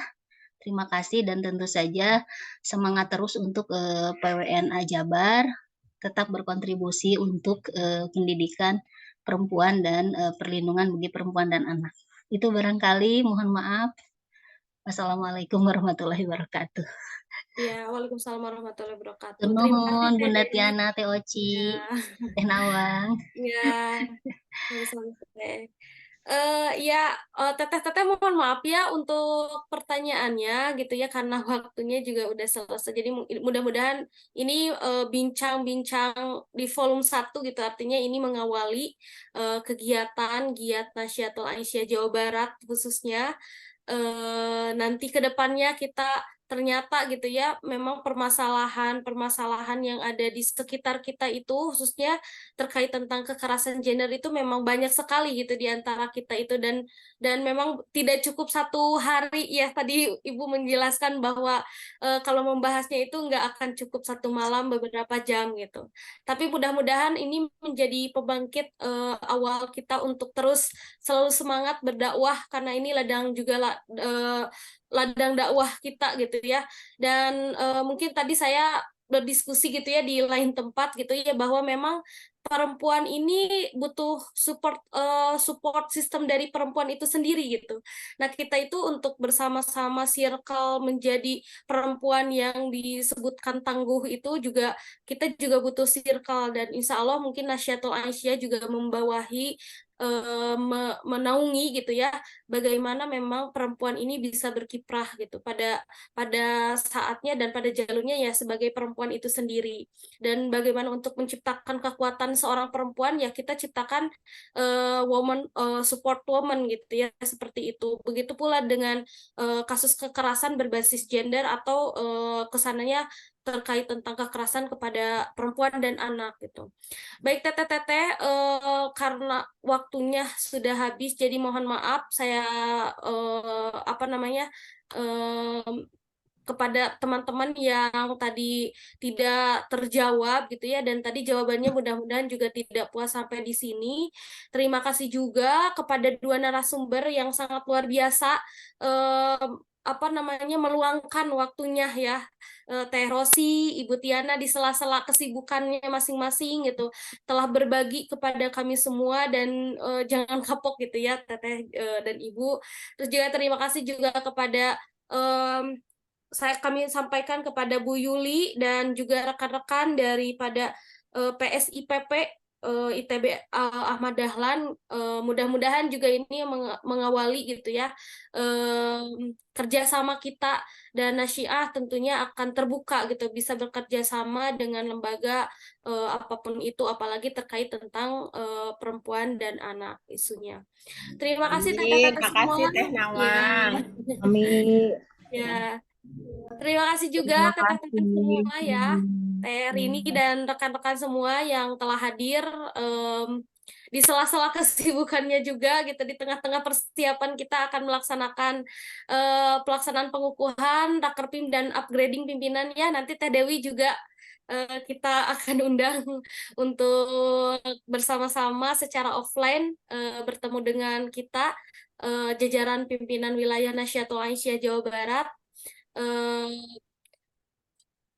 Kita akhiri ya teteh-teteh semua untuk pertemuan hari ini ya sekali lagi saya ucapkan terima kasih sebanyak-banyaknya kepada semuanya peserta karena tadi diawali sudah foto bersama gitu ya jadi sekarang kita bisa diakhiri saja bersama-sama. Ya teteh-teteh terima kasih untuk semuanya untuk mengakhiri kita membacakan hamdalah bersama-sama. Alhamdulillahirrahmanirrahim. Terima kasih. Sampai jumpa di lain waktu dan kesempatan di Bincang Nasyatul Aisyah volume 2 3, 4, dan seterusnya. Mudah-mudahan kita diistiqomahkan untuk selalu bisa bersama-sama bertumbuh dan belajar. Ditutup dengan Albiru Manitako. Assalamualaikum warahmatullahi wabarakatuh. Waalaikumsalam warahmatullahi wabarakatuh. Terima kasih banyak semua ya, Ya, Teteh. mohon maaf. Makasih Teh ya, Yulianti, izin pamit. Teh Teh Mimi, Dewi juga Teh ya, Oci, Teh Teh Tiana, Teh Dewi. Nawang. Sukses Makasih. selalu. Assalamualaikum. Amin. Mudah-mudahan saya masih Teh boleh Tiana. ikutan kapan-kapan ya. Oh, Boleh siap banget, Teteh, Ibu. hatur nuhun, dengan senang hati. Ya. Biasa. Saya pamit ya. Terima kasih Ya, banyak. Ibu, terima kasih. Terima kasih Assalamualaikum. Ibu. Salam sehat Ibu. Pamit ya Ya. teteh Kasih. semua. Oci, terima kasih. Sami-sami. Hapunten samudaya kalepatan. Izin ya. Assalamualaikum. Iya, Mohon siap. tawaci. Nuhun. Kak Assalamualaikum. Yuli, makasih juga. Sami-sami. Assalamualaikum. Sukses Iya, selalu. Assalamualaikum. Ya, Makasih Teteh. Teteh, pamit ya. Mbak Ari, makasih banyak Mbak Ari. Kak Ari. Masih ada ya?